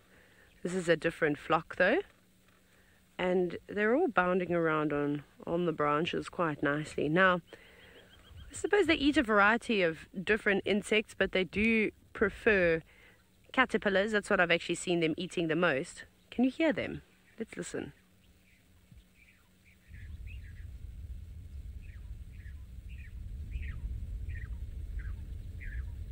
Isn't that the most gorgeous call? It's a beautiful sound to hear. And they're all singing away. And of course it's important that birds that live in groups sing with one another. I suppose it's the equivalent of preening one another and strengthening the bond, because it's important that these birds do have a good social relationship with one another, as they're cooperative breeders. So there's a dominant pair in here that will do the mating, and then the rest of the birds. Let me drive up a bit closer. I think we could get closer. Seb, what do you think? I don't think they'll fly. So basically the rest of the birds in that flock will actually help raise the young of the dominant breeding pair, which is pretty epic. And I've yet to find the nest of white-crested helmet shrikes, but they do use spider webs, typically from the community nest spiders, to bound their nest together. There they all are. There's about 8 or 9 of them in this group.